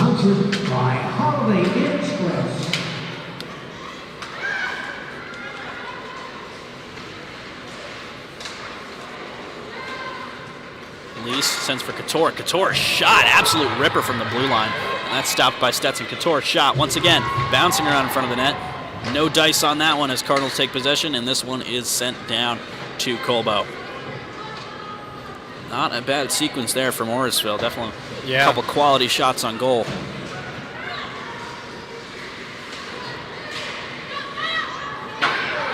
Conlon unmarked here. She's got a look. Shot backhand, and she scores! Kate Conlon makes it number 5 for the Cardinals here. Short-handed, no less. And her second goal of the night. It's a 2-goal night for Kate Conlon as she makes it 5-0 Cardinals. Well, Conlon's stick handling is absolutely remarkable. I mean, even last night she had, I think, 2, right? Or no, 1 last night. But this is her second today.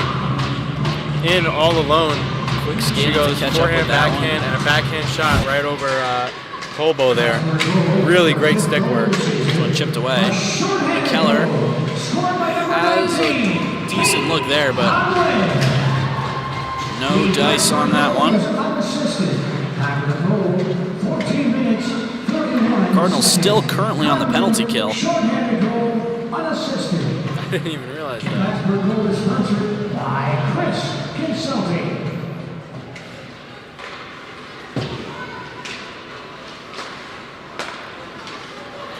Clark takes this one across the blue line. She'll dump it in, and it's retrieved by Cho. Cho tripped up on the play. No penalty called. It's probably just lost an edge.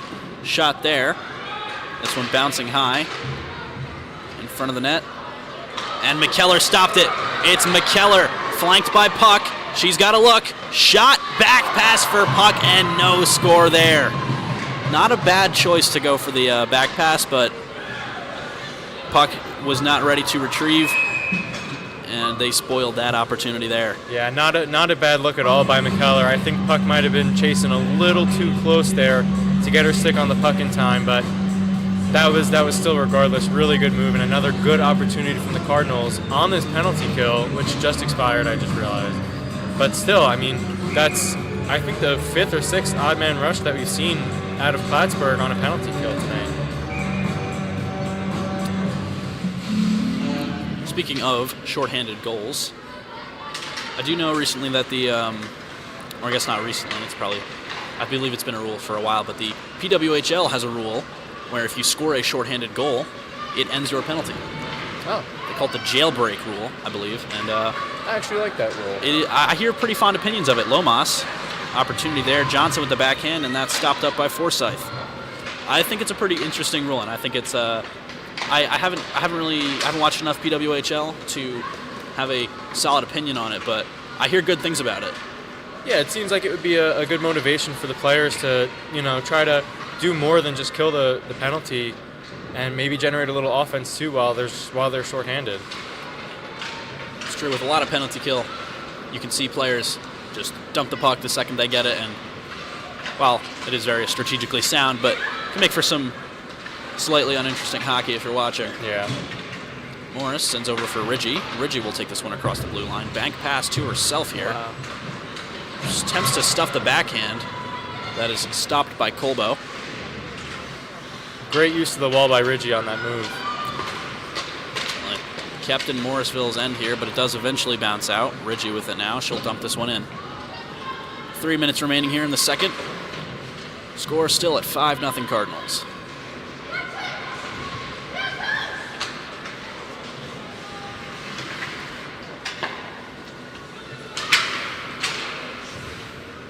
This one bouncing around neutral zone. Eventually finds Cho. Sends forward for Puck. Finds Ridgie. Ridgie back to Puck. Puck backhands it to Ferris. Ferris over for Ridgie now. Ridgie cross ice. Eventually finds Balfour. Balfour over for Smith. Smith sends this one around the boards to Puck. puck. Centering pass, shot there by McKellar. No dice on that one as it's blocked by traffic in front. And Colbo will take a dive out of the net to cover this one up. Just 2:17 remaining in the second. 26 shots on goal for the Cardinals. Trailing is Morrisville, currently at 11. Yeah, definitely not what I was expecting there in terms of the shots on goal. I know Plattsburgh is the more dominant team and the better team before this game, but I kind of shot there, and that's stuffed in by McKellar. She goes 5-hole after a beautiful series of stick handling, and the Cardinals are currently up 6. We'll see if we can get a replay of that one. That's another one with just absolutely filthy hands on the stick. I mean, again, just crazy moves from some of these players here. Let's see. Let's take a look. This is Bailey McKellar here. Skating past a good few defenders to get into the slot area. And she goes 5-hole on that one. Wow. Great shot by McKellar. McKellar's definitely been having a good past few games. Yeah. 17 minutes, 52 seconds. McKellar from Casper's Edge. Smith has an opportunity here and takes this one across the blue line, and that's broken up by Forsyth.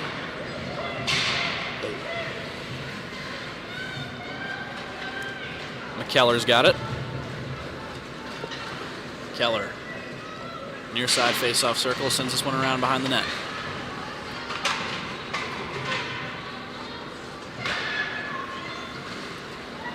Lomas across the blue line. Drop pass for Smith. Smith, shot. That's kicked away by Stetson. You with it now. Bank pass. Looking for Steiner on that one. No luck as Clark retrieves for Morrisville. Conlon's got a look. She'll attempt to tap that one through. A bit of a falling shot there as it's stopped by Colbo. And we have a penalty. Looks like it's going to be number 15, Meadow Clark, captain of the Mustang team. She'll take 2 for high sticking. Yeah, just another devastating penalty here for the Mustangs. It's really, I think the penalties have kind of gotten out of hand for them, and that's why the score is the way it is.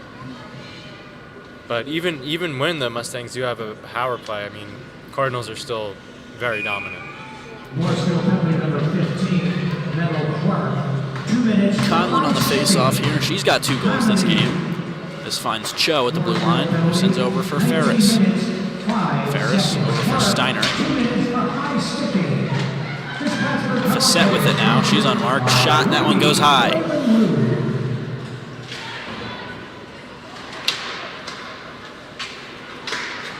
Facette over for Cho.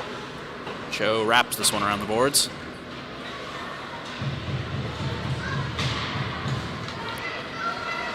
And this one is tapped out by Alexa Spires.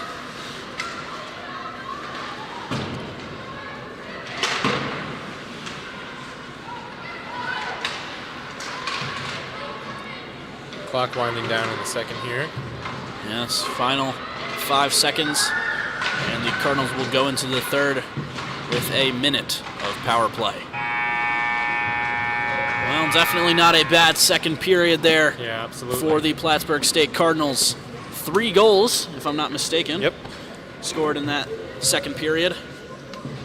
Cho, Conlon, and McKellar all got on the board, even though Conlon already was on the board. She got her second of the night this period. Cho had a shot, the first shot this period that went in from the blue line, and McKellar had one to close out the period there. Great moves by McKellar and Conlon to get around the defenders and just put in a really nice goal, extending their lead by a little more than I think they need to by now, but still a good look. This game is definitely well out of reach for Morrisville as we head into the third. Score currently 6-0 following a trio of goals scored in that second period. And we have a sideline interview coming up in just a minute. I believe it's going to be with Kate Conlon, who currently has 2 on the night. So definitely the person you're going to want to be talking to at a time like this. Impressive goals from her. How are we doing, Plattsburgh? I'm Tyler Petruzo here with your sideline report. I'm here with Miss Sarah Conlon. Sarah Conlon, how's the game treating you tonight? Pretty good. I mean, it's 5-0, which is pretty nice. Off to a good start. Oh, yeah, I've seen 2-3 goals so far this whole game. It's been incredible. Any concerns for the rest of the game? We just got to keep working hard, keep getting shots on net, and I think the rest will come to us. Awesome. Sounds great. Good luck out there. Thank you. Thank you. Back to you guys in the booth. Wow, they both. Excuse me, folks. We were watching the chuck a puck, and two people got remarkably close to the center of the ice. That was Pretty very impressive. Well, yeah. we hope you enjoyed that sideline interview with Kate Conlon. Thank you, Tyler, for that one. And yeah, it's been a pretty electric second period here. Again, 3 goals scored. How about that one by McKellar going 5-hole? Yeah, absolutely remarkable hands by her and Conlon. Just throughout, I think, the whole season from them has been outstanding, and it's great to see with McKellar, a freshman, such great work. I wonder if either of them are going to score again. I think obviously Conlon is probably going to be looking for the third tonight. Hat trick would be nice, but McKellar too has a really good chance of getting another goal. Absolutely. Score currently 6-0. Cardinals with a minute of power play when they come back in the third. We'll join you again in about 13 minutes. I'm Christopher Gerasi, your play-by-play commentator, joined by Vinny Ferrari, your color commentator, and we'll be back with you at the start of the third in just a few. Thank you for tuning in.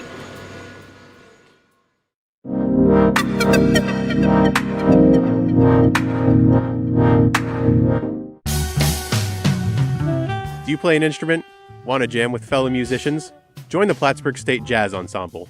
Whether you're into swing, Latin, or funk, the Jazz Ensemble is a fun way to sharpen your skills, meet new friends, and make great music.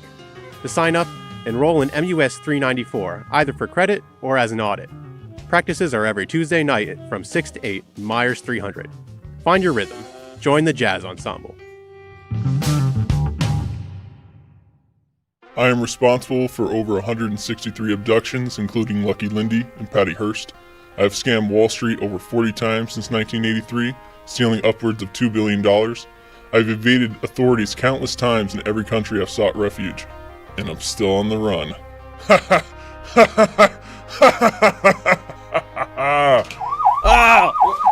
Fabian, how does it feel to be captured after 35 years? Fabian, let's go. PSTV, always surprising. Meet the Plattsburgh State Cardinals Cheer Squad. Our cheer team is a motivated group of athletes striving for growth at every turn. Cheerleading is much more than just a performance. It's about working as a unit to lift each other up. Don't be afraid to step out of your comfort zone. Our team is dedicated to building your skills in strength, confidence, and teamwork. So the real question is, are you ready to cheer? Let's go, Cardinals!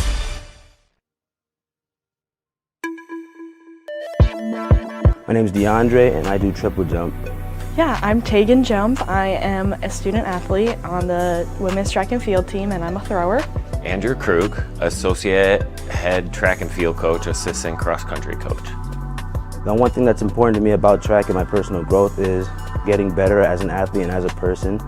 Because not everybody is perfect, and you just have to work your way up, and then you become the person that you want to be. We're looking for that discipline and the commitment to everyday training and being there and working to get better. And that will translate well into their lives with schoolwork and eventually careers. So it's a lot of time management skills. It's a lot of early mornings and late afternoons. But it's fantastic, and I get to practice with a bunch of cool people.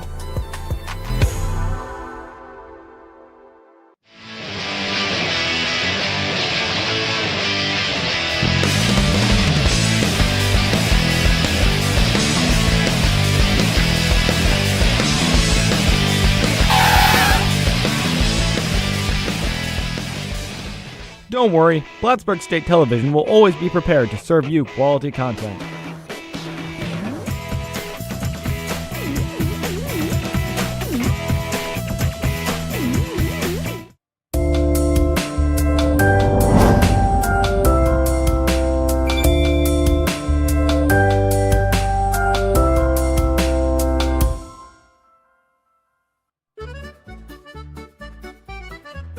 Do you not know what to cook in the morning? Are you confused about food? Do you eat the same thing every day? Well, now you don't have to. Don't be like that guy. Come on down to the Cooking Club. Cooking Club is the place to learn how to make great food and connect with great people. Look how good that looks. Meetings are every Tuesday at 6 p.m. in Kent. Join the Cooking Club today.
Oh, hello there. Didn't see you there. But while you're here, have you been immensely bored rotting away in your dorm rooms? Are you looking for anything to do on SUNY Plattsburgh's campus and be a part of the community? Well, I think I found the perfect thing for you. Delta Sigma Phi. Delta Sigma Phi has been a part of campus for going on 11 years now. We've had some pretty rich history, if I may say so myself. We've hosted community service events, philanthropy events, other events on campus involving the community, as well as events with other sororities and fraternities. As a whole, it's been a very rewarding and fun time. As a part of any fraternity, brotherhood is a key aspect. And here at Delta Sigma Phi, you're not going to find another brotherhood that's more tightly bonded or closely connected as we are. Strong, unified, powerful. A brotherhood built to shape tomorrow together. Marksmanship club? Are you interested in the Marksmanship Club? I'm the coach. The club is free to join, provides all equipment, and no experience is required. You'll get a chance to shoot both .22 and air rifle and learn valuable lessons about gun safety.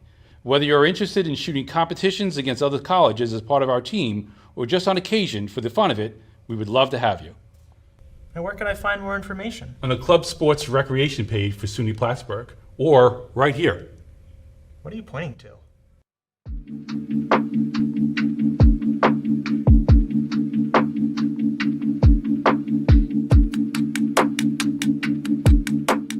Greetings! I'm John Plattsburgh here to tell you about something pretty damn cool. You could be playing awesome games with Cardinal Tabletop Guild, otherwise known as CTG. CTG holds events where anyone can come in and play games from the club's large variety of card games, board games, and role-playing games. When do they hold these events, you ask? 3 times per week. Yes, you heard that right. 3 times per week. Wednesday nights, Thursday nights, and Saturday afternoons. Learn more on Cardinal Link. Be cool like me. Play games with CTG. Here at PSTV, we cover a lot of hockey. It's starting to show. Yo, Manny! What's up? How's it going? Yeah, see the camera, man. No problem. Here you go. Whoa. I had that reserved. Are you kidding me? No, I'm not. Are you kidding me? Hey, 2 minutes for fighting. What are you in for? Fighting. Yep. Instigating. Happens. Her Campus is a national organization. We are an online magazine and our main target audience is actually college women. Our club writes weekly articles and they're put out on the Her Campus website. We do campus-wide events and we just really have a lot of hands-on learning opportunities for the school. I'm really passionate about it because I think Her Campus is great and it highlights the hard work that women do.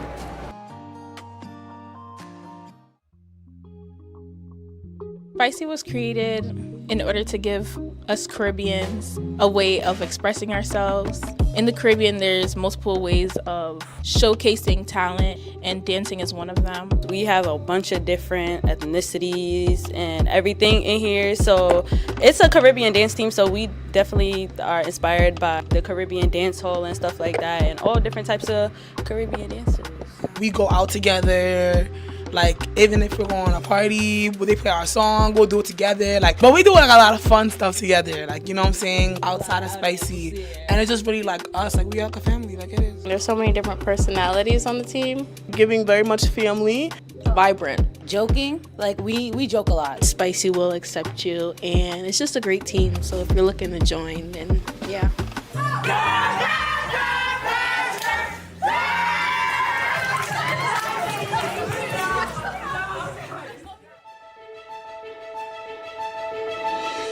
There's a lot that makes SUNY Plattsburgh special. I would say one of the first things is diversity. I've been able to immerse myself in so many different cultures. I have friends from like so many different countries, and it's been really cool to learn about them and their stories. I also just think what's so special is how motivated all the students are. I found that even though we're all so different, I feel like there's a very welcoming community here, and I feel like even though there's people of so many differences, I think that we can all connect on the same topics of the fact that we are together. I'm at the library a lot, so I love the Feinberg Library. It's a nice little zen place, but once I'm done with my work, I'll usually go up to where Tim Hortons is and go hang out. The Hub is a room in the Angel College Center, which is the student center for SUNY Plattsburgh, which stands for Honoring, Uniting, and Building. And it's a place where students of marginalized populations, minority groups, and anyone in general just can come in and enjoy, talk. There's a bunch of chairs and some... The underdog Cardinals jumped all over them. Kemp. At some point on the blue line, shovels ahead to Kilcan, on ahead, into the line, Renner the shot. What a shot by Andre Lucy! What nothing! Here's Kemp. Kemp comes going. Kemp throws in the front. Coletta.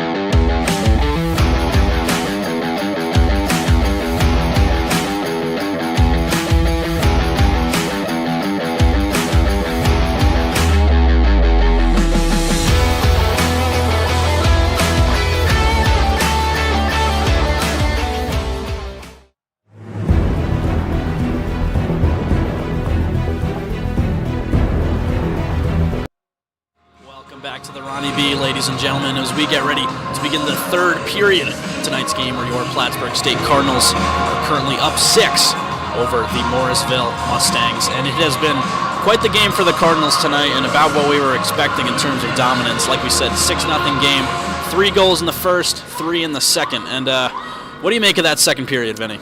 Yeah, well, it was again clearly a pretty Plattsburgh. I'm sorry, I lost the word. It's all good. Pretty Plattsburgh dominant second period there with 3 goals, all from Cho, Conlon, and McKellar. And I think part of the reason why this game has been so tilted in favor of Plattsburgh is because of their face-off win percentage. This is again now after 2 periods of play, they have over 70% face-off wins, and that's, I mean, a pretty crucial part of the game, especially considering that most of this game has been Plattsburgh power plays, so that explains why. In terms of goals in the second period, we saw 3. First one was by number 91, Suan Cho, shot from the blue line, an absolute rocket that went top shelf on Colbo. And then I believe the second one was the shorthanded goal by Kate Conlon, right? Her second of the game. Yep. That one was definitely an impressive one. We'll see if she's able to work out that hat trick. And the third was stuffed in 5-hole by Bailey McKellar. Definitely an impressive outing for the Cardinals so far in this one. And I am now noticing that we have a goaltender change on the Morrisville end. To be expected at a time like this. It is, excuse me 1 second here, Gabby Brazeau coming in now. Number 37, freshman out of Timmins, Ontario. We'll see how her performance is here. And as we're coming into this third period, and with the shots on goal tally currently at 21-12 in favor of the Cardinals, I'd say Maddie Stetson is officially on shutout watch. Yeah, definitely. I mean, again, we don't want to speak too soon, but because I spoke too soon against Cortland. I said it with 7 minutes remaining. Yeah. They were able to put one in a couple minutes later. Anything is possible here. Hopefully Plattsburgh keeps this lead. I think they will, but we'll see.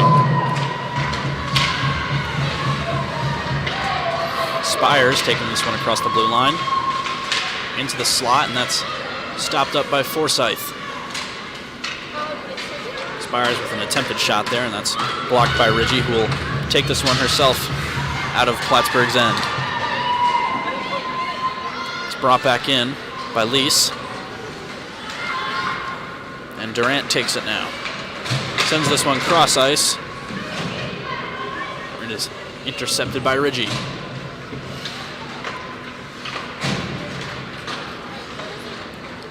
Terry up the far side. Over for Facette. Facette takes this one into the slot. That one is chopped high. And Facette sends out for Balfour at the blue line. Balfour attempts to go cross ice for you, but that one takes a tough deflection there and goes over the half wall with some heat coming off of it.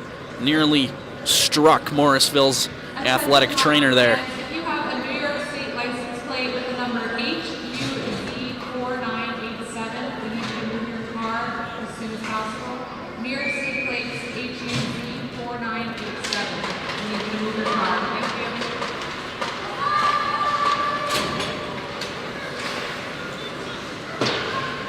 you. Joe takes this one in the neutral zone and will dump it down.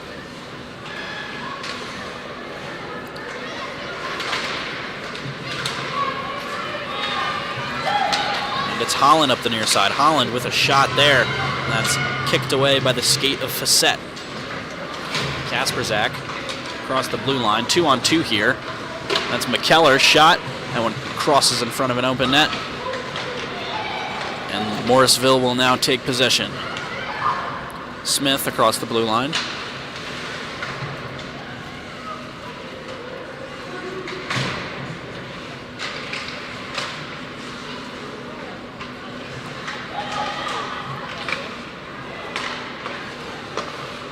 Millar, shot. That one kicked away by Stetson.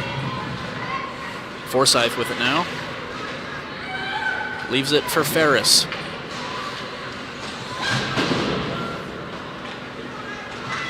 A little bit of momentum here from the Mustangs in the offensive end. Not a bad forecheck. That's a shot from the blue line. Kicked away by Stetson once again. As Francis takes it now. This one pressed up against the Cardinals' half wall. And eventually falls out to the stick of Forsyth. Sends over for Ferris, who taps it up to Kasperzak.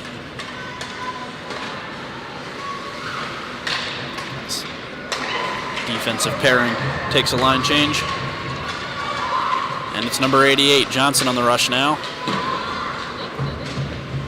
She'll send that one around behind Plattsburgh's net. Nguyen Cho attempting to go cross ice for Zoe Puck.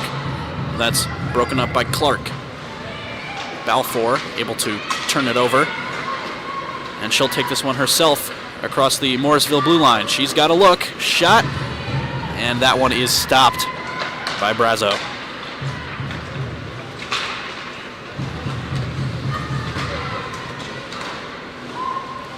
Georgia Gillis holding this one now. Sue-Ann Cho is able to poke it away. That's over for Ridgie. Ridgie gets it to Keller. Ridgie and Keller, 2-on-2 here. Keller opts to wrap this one around the boards.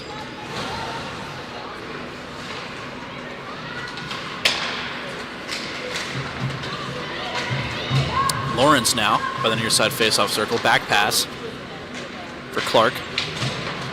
Holland attempting to get a stick on that one.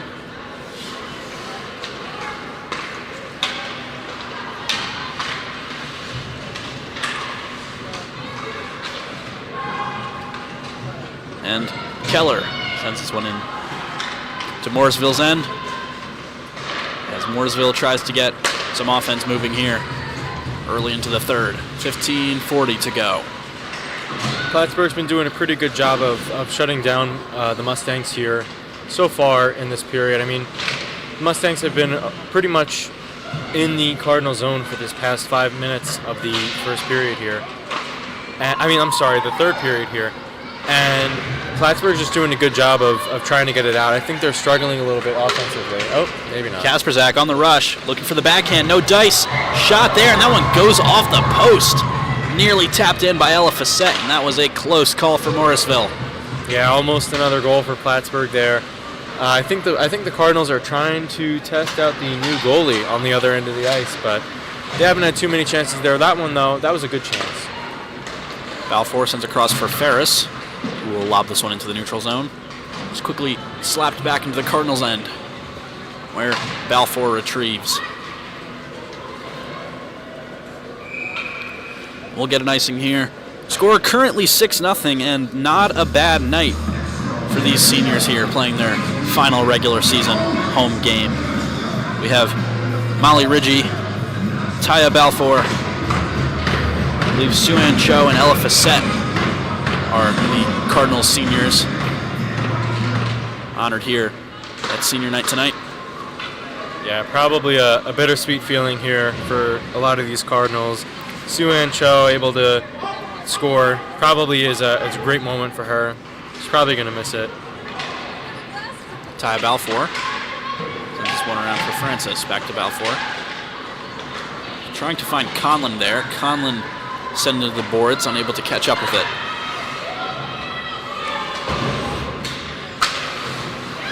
Puck now bouncing around neutral zone. Johnson attempting to glove this one down.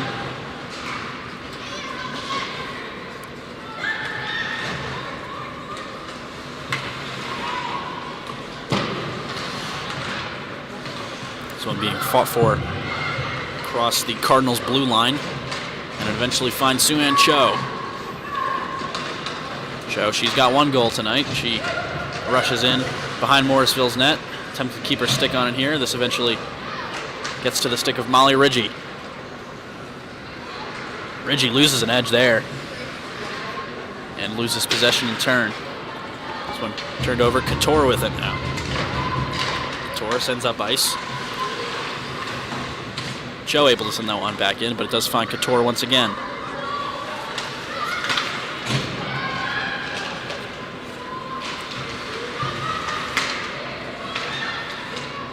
Millar. Bank pass here, looking for Spires on that one, but Yu comes out on top with it. Yu down ice for Ridgey. Ridgey one-on-one here. She's got Steiner on her left. Shot, and that is caught in the pads by Brazeau. And we'll get a face-off in Morrisville's end. Nice long pass to Ridgey there, and good reception too. I just think there was a good defensive positioning from Middlebury there, and unfortunately Plattsburgh could not convert on that one. Kasperzak now at the blue line for Ferris. That shot sent in.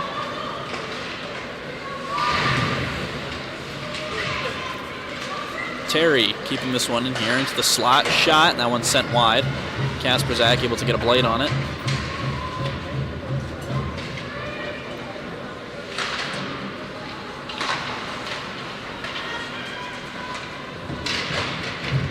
Kasperzak taken hard into the boards.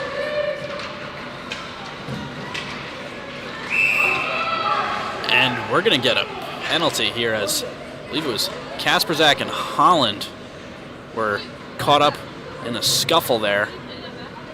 We'll see if we can get a replay on that one. I'm not sure exactly what happened and what the specific infraction was.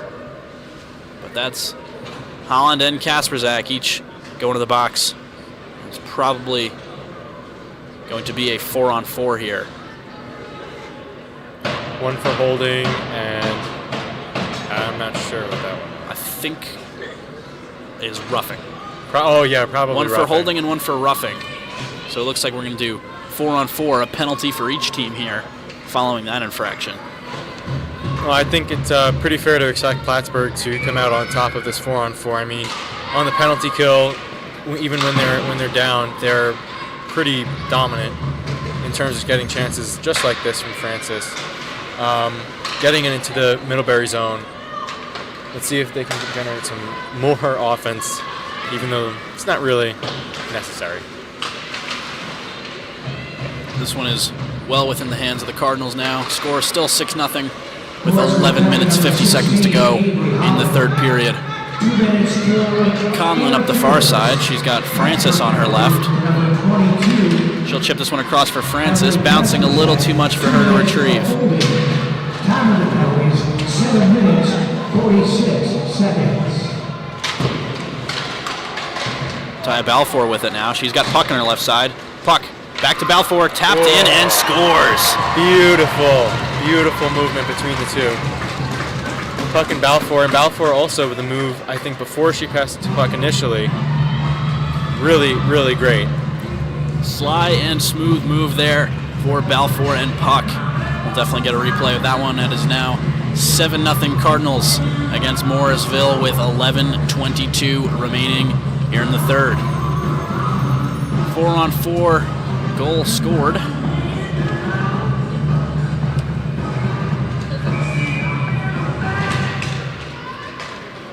Plattsburgh goal, her 7th goal this season, scored by number 36. Balfour. Now back for Balfour. Assisted on the Cardinal goal, number 37, Zoe Puck. Balfour, up ice for Yu. Yu takes it across the blue line. Back pass for Ridgie. The Plattsburgh goal is sponsored by Chris Consulting. Ridgie losing that one behind the Morrisville net. And it's Gillis on the rush now. Gillis hands over for Smith. Smith losing possession there, following some defensive pressure from Yu, and we'll get a scrum directly behind the Plattsburgh net. It's Balfour coming out on top, and it's Ridgie and Puck.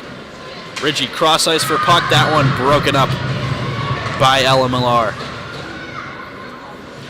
Puck leaves it for Ridgie. Ridgie cross ice for Ferris. Ferris shot. That one stopped by the pads of Brozo. And we'll get a stoppage here. More good looks from Plattsburgh here, even though they only have 4 players on the ice. You know, same as before on the penalty kills. They are just really dominant here with just 4 players. Not sure why, but they're able to get a lot of odd man rushes going on. Facette sends around for McKellar. McKellar losing an edge there, taking it to the boards hard, and Durant loses a stick. Forsyth chips this one forward for McKellar. McKellar shot in there, and that's poked away by the stick of Brazeau.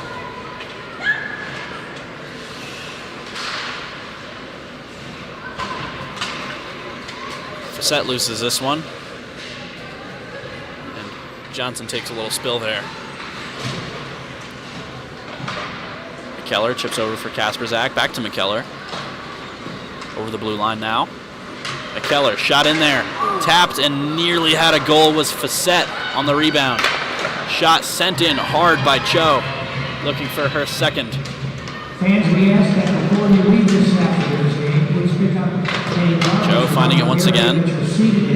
Ella Facette with it now, losing possession there. That one is chipped out by Puck. As the Cardinals regroup in their own end. Cho over for Yu. Yu up by Smith from the slot shot there. That's well wide. And Yu's taking this one near side. Back to Cho behind the Plattsburgh net. Smith takes Bovian into the boards. And this one's now in the hands of Morris.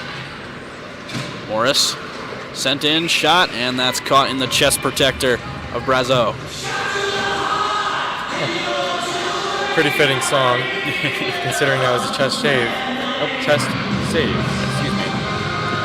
Shots on goal here, currently 38-13 in favor of the Cardinals, and well, I would say it was pretty even towards the end of the first. The Cardinals have definitely run away with it here. Yeah, I was going to say they've definitely widened the gap between their skill and Middlebury, Morrisville's, excuse me. And I think it's safe to say Plattsburgh might have this one in the bag. Barring the greatest comeback in Division III collegiate hockey history, this one is pretty much in the books for the Cardinals, as they will likely end their playoff run here on an 8-game win streak, I believe. That may be bumped up to 9 if they win this one. Yeah, I believe you're right. This would be 9 wins in a row for them. Yes, currently on an 8-game win streak is the Cardinals. They broke Cortland's 13-game win streak yesterday here at the Ronnie B in a pretty defiant 5-1 victory. It was nearly a shutout, but it wasn't. And a pretty crucial win at that to separate them even further in the standings between Plattsburgh and Cortland. Absolutely. Plattsburgh now up to 23 points on the season. Cortland still at 18 with yesterday's loss. Puck sent down to the Cardinals' end and will get icing. Just 7:57 remaining here in the third period. So I think it's safe to start talking about this. How does the playoff format work exactly for this women's hockey here?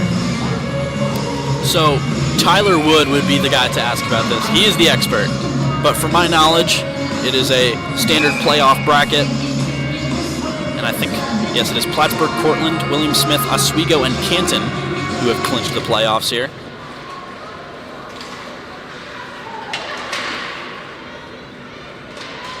I believe the winner of that bracket goes on to play teams that are not in the SUNYAC. That would be the USCHO, correct? I believe so. Yes, that sounds correct. You at the back line sends over for Ferris. Ferris wraps this one around. You unable to keep this one in. It'll be back in the Cardinals' end. And we will get icing.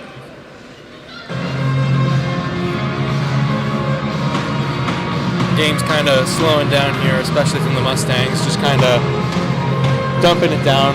I don't even know if they're chasing, really. They've just been sending it down there for icings. Cardinals have done what they needed to in terms of offense here.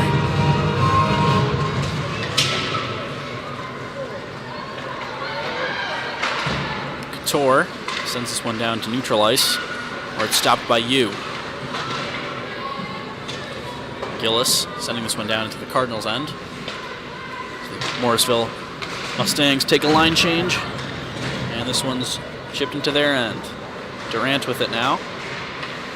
Unable to keep a stick on it. Kasperzak, and Terry fighting over this one in Morrisville's end. Clark unable to keep a stick on it here. Kasperzak, we're going to get possession here. They're inches from the net. Still no shot put up yet.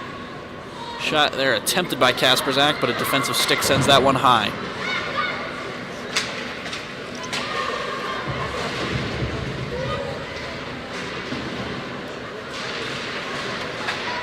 Fight for it here. Johnson loses an edge. And there's a scrum near side here. And this one comes up in the hands of Morrisville. Lawrence sends this one over the Cardinals' blue line. Joe takes possession and sends it down to Terry. Terry will lob it across the blue line.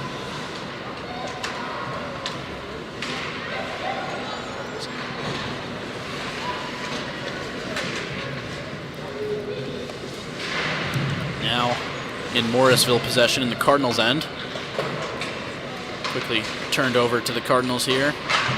It's McKellar. McKellar losing this one. Another scrum here between you and Oakes. Excuse me, that was Holland. Oakes waiting on the outside. Shot sent in there. Too many bodies in the way for that one to get through. And Ferris sends over for Morris. This one leaves the zone as Oakes takes it now. Pretty big open ice hit there between Oakes and Francis. That one set high and hard into the glass. As Morris takes this one by herself into Morrisville's end. Quick skating there by Ferris.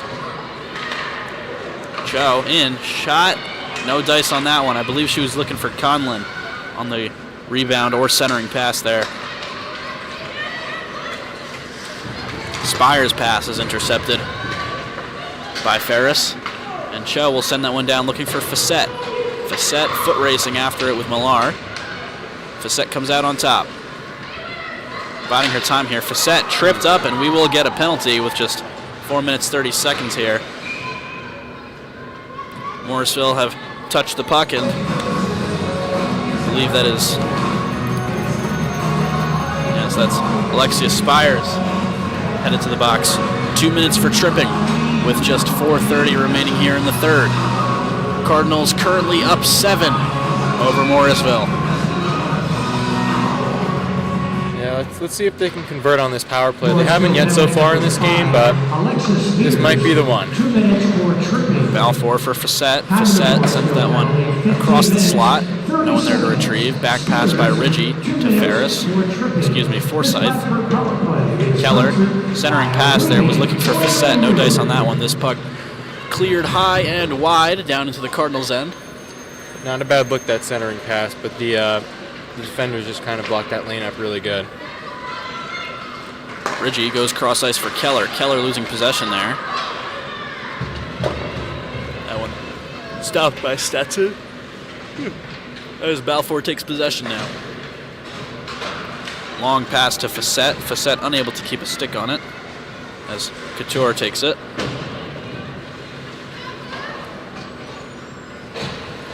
Some good dumping from the Mustangs here, not even just on this penalty kill. In the whole period in general, I feel like they've done a pretty good job of clearing it out of their zone. Maybe trying to limit the amount of goals they're losing by. Ridgie over to Cho. Cho taking it by the far side face-off circle. Cho tripped up. 42 seconds remaining in this Cardinals power play. And that puck is sent down ice once again.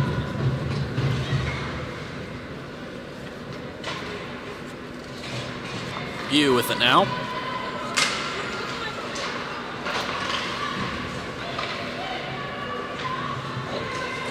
Tripped up once again, and that's a hard collision into the boards. Yu is down. And will get a stoppage here for an injury. Personal trainer, I think, is coming out, or is that the medical staff? I think that's the medical staff. Yeah, you hate to see that. This is the last home game for Soo-Ann Cho in regulation, and devastating hit. It's hard to stop when you're heading the boards that way. Really tough to get traction on a slide like that. Hope she's okay. Not sure if she went shoulder or head first. I couldn't really tell. It was on that angle, though. Looked like a pretty severe collision, but it's not really within our jurisdiction to speculate.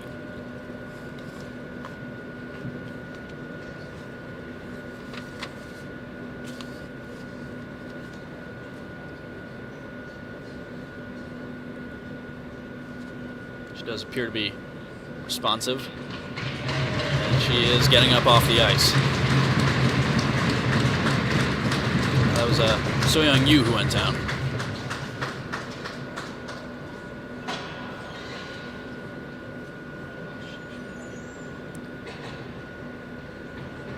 Well, that's great to see. She's getting up and skating. And she's able to weight on both legs, yeah. She'll likely take the remainder of the game off. Just 2 minutes, 50 seconds remaining here. So there's a chorus of stick taps for So-Young Yu following a brief pause for injury. We'll resume play here in the neutral zone. Just 2 minutes, 50 seconds remaining, 20 seconds remaining on this Cardinals power play. Balfour taking it across the blue line. Centering pass, and she scores! Balfour passed and tipped in by Piper Smith. That's great to see, especially right after what just happened with you. It's great to see Plattsburgh coming back and kind of, I think, responding to that sort of, A little bit of a poke in the bear there. Yeah. Well, Piper Smith makes it 8-0 Cardinals. And that marks the 40th shot on goal here. Plattsburgh goal, her fourth goal of the season. A power play goal, scored by number 12, Piper Smith. That is the first power play goal of the game for Plattsburgh, despite the number of power plays they did have. It's true. This one sent down ice, and we'll get icing. Well, another face-off in Morrisville's end as we get ready to round off this game, and it's looking like it'll be an 8-0 shutout for Maddie Stetson.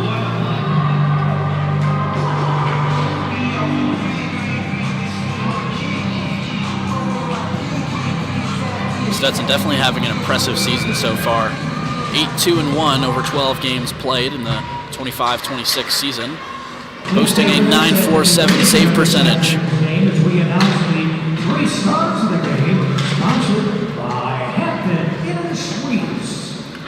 Forsyth controlling the puck in Plattsburgh's end. She'll take this one out on her own. Pass forward for Facette to take it across the opposing blue line. Facette centering pass there. Took a couple of odd bounces, but it eventually finds Zoe Puck on the opposite side of the ice. Durant with it now. She'll send that one off the half wall, and it'll glide down to Plattsburgh's end. Taya Balfour, pass over for Puck. Puck across the blue line with it. Some impressive stick handling there, but she does lose possession. Ella Facette now. Attempted to pass over to Ferris, but that comes off the skate of, that was Oaks, I believe. Just 1:15 remaining here in the third. Ferris banks this one around for Stetson. Maybe looking for a cover up there. Brief battle around in front of the net. 1 minute left in the period. Hey, we're going to get a penalty for cross-checking on Zoe Puck there. Looks like Zoe's going to have to go in the box for 2 following a cross-check that sent an opposing player's stick flying. I'm not sure who the victim of that was, but we'll see if maybe Morrisville can kill the shutout with just 57 seconds remaining here. And this last minute of play will be spent in the 5-on-4 orientation. Well, I hope Stetson gets this one. I mean, okay. She's really been outstanding all season, and I think she deserves this as her last regulation win.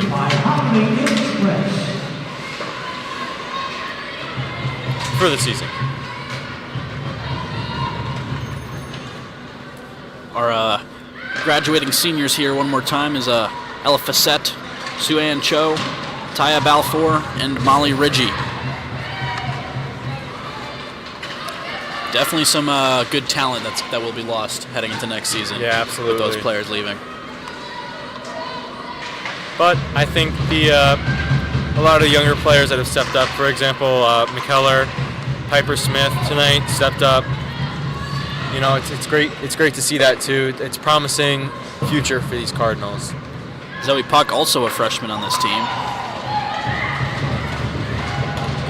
Spires taking it across the blue line here. She'll chip that one in, and that will end it. It is an 8-0 win for the Cardinals to round out this regular season. Quite the way to end it, and especially on senior night, wouldn't you say, Vinny? Yeah, absolutely. Definitely a great win for the Cardinals here. I'm sure they're more than happy with that for the last game of the season. We're correct, or is it the last home game of the season? Last regular season game of the season. There may be another home one for playoffs. Oh, I mean, well, there will be another home one for playoffs because Cardinals are the #1 seed heading into playoffs for this women's team. The men's team just clinched playoffs, I believe. I think they're 5th or 6th in the standings in the SUNYAC, if I'm not mistaken. Hobart defiantly leading the men's league with, I think, still an undefeated season. Yeah, well, I mean, this is, again, really a great look for the Cardinals here to close out their season, and a good look for them going into playoffs, too. I mean, this has got to be a great feeling and pretty, I lost my train of thought. Pretty big moment for all the graduating seniors here, and Exactly. definitely a good way to round off this regular season with an 8-0 shutout. And that's got to feel good for Stetson. She missed the shutout by just 1 goal yesterday against Cortland. Yeah. 1 goal in the third period in the dying minutes of it. Stetson's been remarkable so far this season, and we see here Plattsburgh is doing a few stick taps right before they get off the ice. I'm unsure if we will have a post-game celebration for senior night. There was one during the men's senior night, and I think it's probably unlikely because they did the ceremony at the start of the game. Okay. But we may potentially see one now. We're getting ready to announce the 3 stars of the game, and who would you put your money on the 3 stars being for tonight, Vinny? Well, probably Kate Conlon with 2 goals in this game. I would say also probably McKellar and Keller, because Keller started the scoring, right? She was the first one. I believe it was Keller who got the first one. It is a little hard to keep track after 8. Excuse me, Stetson is probably also going to be Stetson is definitely going to receive a likely first or second star for tonight's game. Definitely, and well deserved too. I mean, a shutout. I didn't catch how many shots Morrisville had. Excuse me, but Molly Ridgey's tonight's 3rd star of the game, number 17. Number 36, Taya Balfour. Taya Balfour, 2nd star of the game. And this afternoon's 1st star, also a Cardinal, number 19, Kate Conlon. And Kate Conlon rounds it off here with the 1st star of the game going to her. And it's safe to say she earned it. She put up 2 tonight, and I believe she had one of the first ones in the first period. So that was definitely good work on her end to light the lamp. And we will have a sideline interview shortly with, I believe, Molly Ridgey, if I'm not mistaken. Although it could be Conlon. Tough to tell from up here. We'll get down there in just a moment. He'll be with one of the 3 stars of tonight's game, so we'll take you down there. How are we doing, Plattsburgh? I'm Tyler Petruzzo with your final sideline report of the night. I'm here with Miss Molly Ridgey. Molly, how are we feeling after this game? Oh, really good. It's a great way to end the regular season play and get ready for playoffs next weekend. And what are we going to do to get ready for those playoffs next season? Just keep doing what we're doing, working hard at practice, working as a team, and just playing how we normally do. Awesome. That's great. That was amazing tonight. Thank you. Back to you guys in the booth. Sideline interview with Molly Ridgey, one of the graduating seniors here. And I think it's safe to say that, and I think I speak for everyone here at PSTV when I say congratulations to all the graduating seniors on this women's hockey team, and thank you for all the contributions you've made to this team and to this school. Can't thank you enough, and you guys have had a heck of a season, so it's been great to watch. Absolutely fantastic to watch. And I believe unless we're doing replays, that should round out tonight's broadcast. That concludes our regular season for this women's hockey team. We may potentially be back with some playoff broadcasting, and I believe that's TBD, so I won't make any promises for now. On behalf of PSTV, I'm Christopher Gerasi, your play-by-play commentator. I'm joined by Vinny Ferrari, your color commentator. We wish you all a... Oh, we do have some replays. I won't head off too early. We're going to have some replays before we head out. Some of the goals of tonight's game. Excuse me there. That was Keller's. The first goal by Keller. Great move and a great way to get off the rebound from Facette. Absolutely. Here we have one. This was Francis's, yeah. Yeah. That was the second. It does get a little hard to catalog with these high-scoring affairs here. Remember, the first game I commentated was a 13-0, and it got real hard to keep track. This one is Conlon's moving in. Yep, another high shot, top shelf. And it's been working for her. Yeah, absolute, worked for her last absolute night. beauty on Worked that for her one. today, Look at too. Here we have, this is Kate Conlon's backhander. Second goal of the night, yep. Another great move, going up pretty high again. Sue-Ann Cho's shot, almost from the blue line, but great work to get around the defender nonetheless. About halfway between the blue line and the face-off circle on that one. Definitely a tough shot there, and quite a bit of marksmanship to put that one through for Sue-Ann Cho. See, I believe this is McKellar's. Yeah, this is McKellar's 5-hole. 5-hole goal scored Another here. great shot. Another great work of staying in control of the puck. Mm-hmm. I believe that is the last of the goals scored on the starting goaltender tonight. I believe that was, Jan Colbo. At this point, Sydney Canham came in. Or no, sorry, Gabby Brazeau came in. And that concludes our replays. I'll redo my outro because I jumped the gun a bit before. Once again, for everyone at PSTV, I'm Christopher Gerasi, your play-by-play commentator, joined by Vinny Ferrari, your color commentator. We thank you very much for tuning in, and hope you all had a good time watching these broadcasts, and hopefully we'll be back very soon. Have a good night.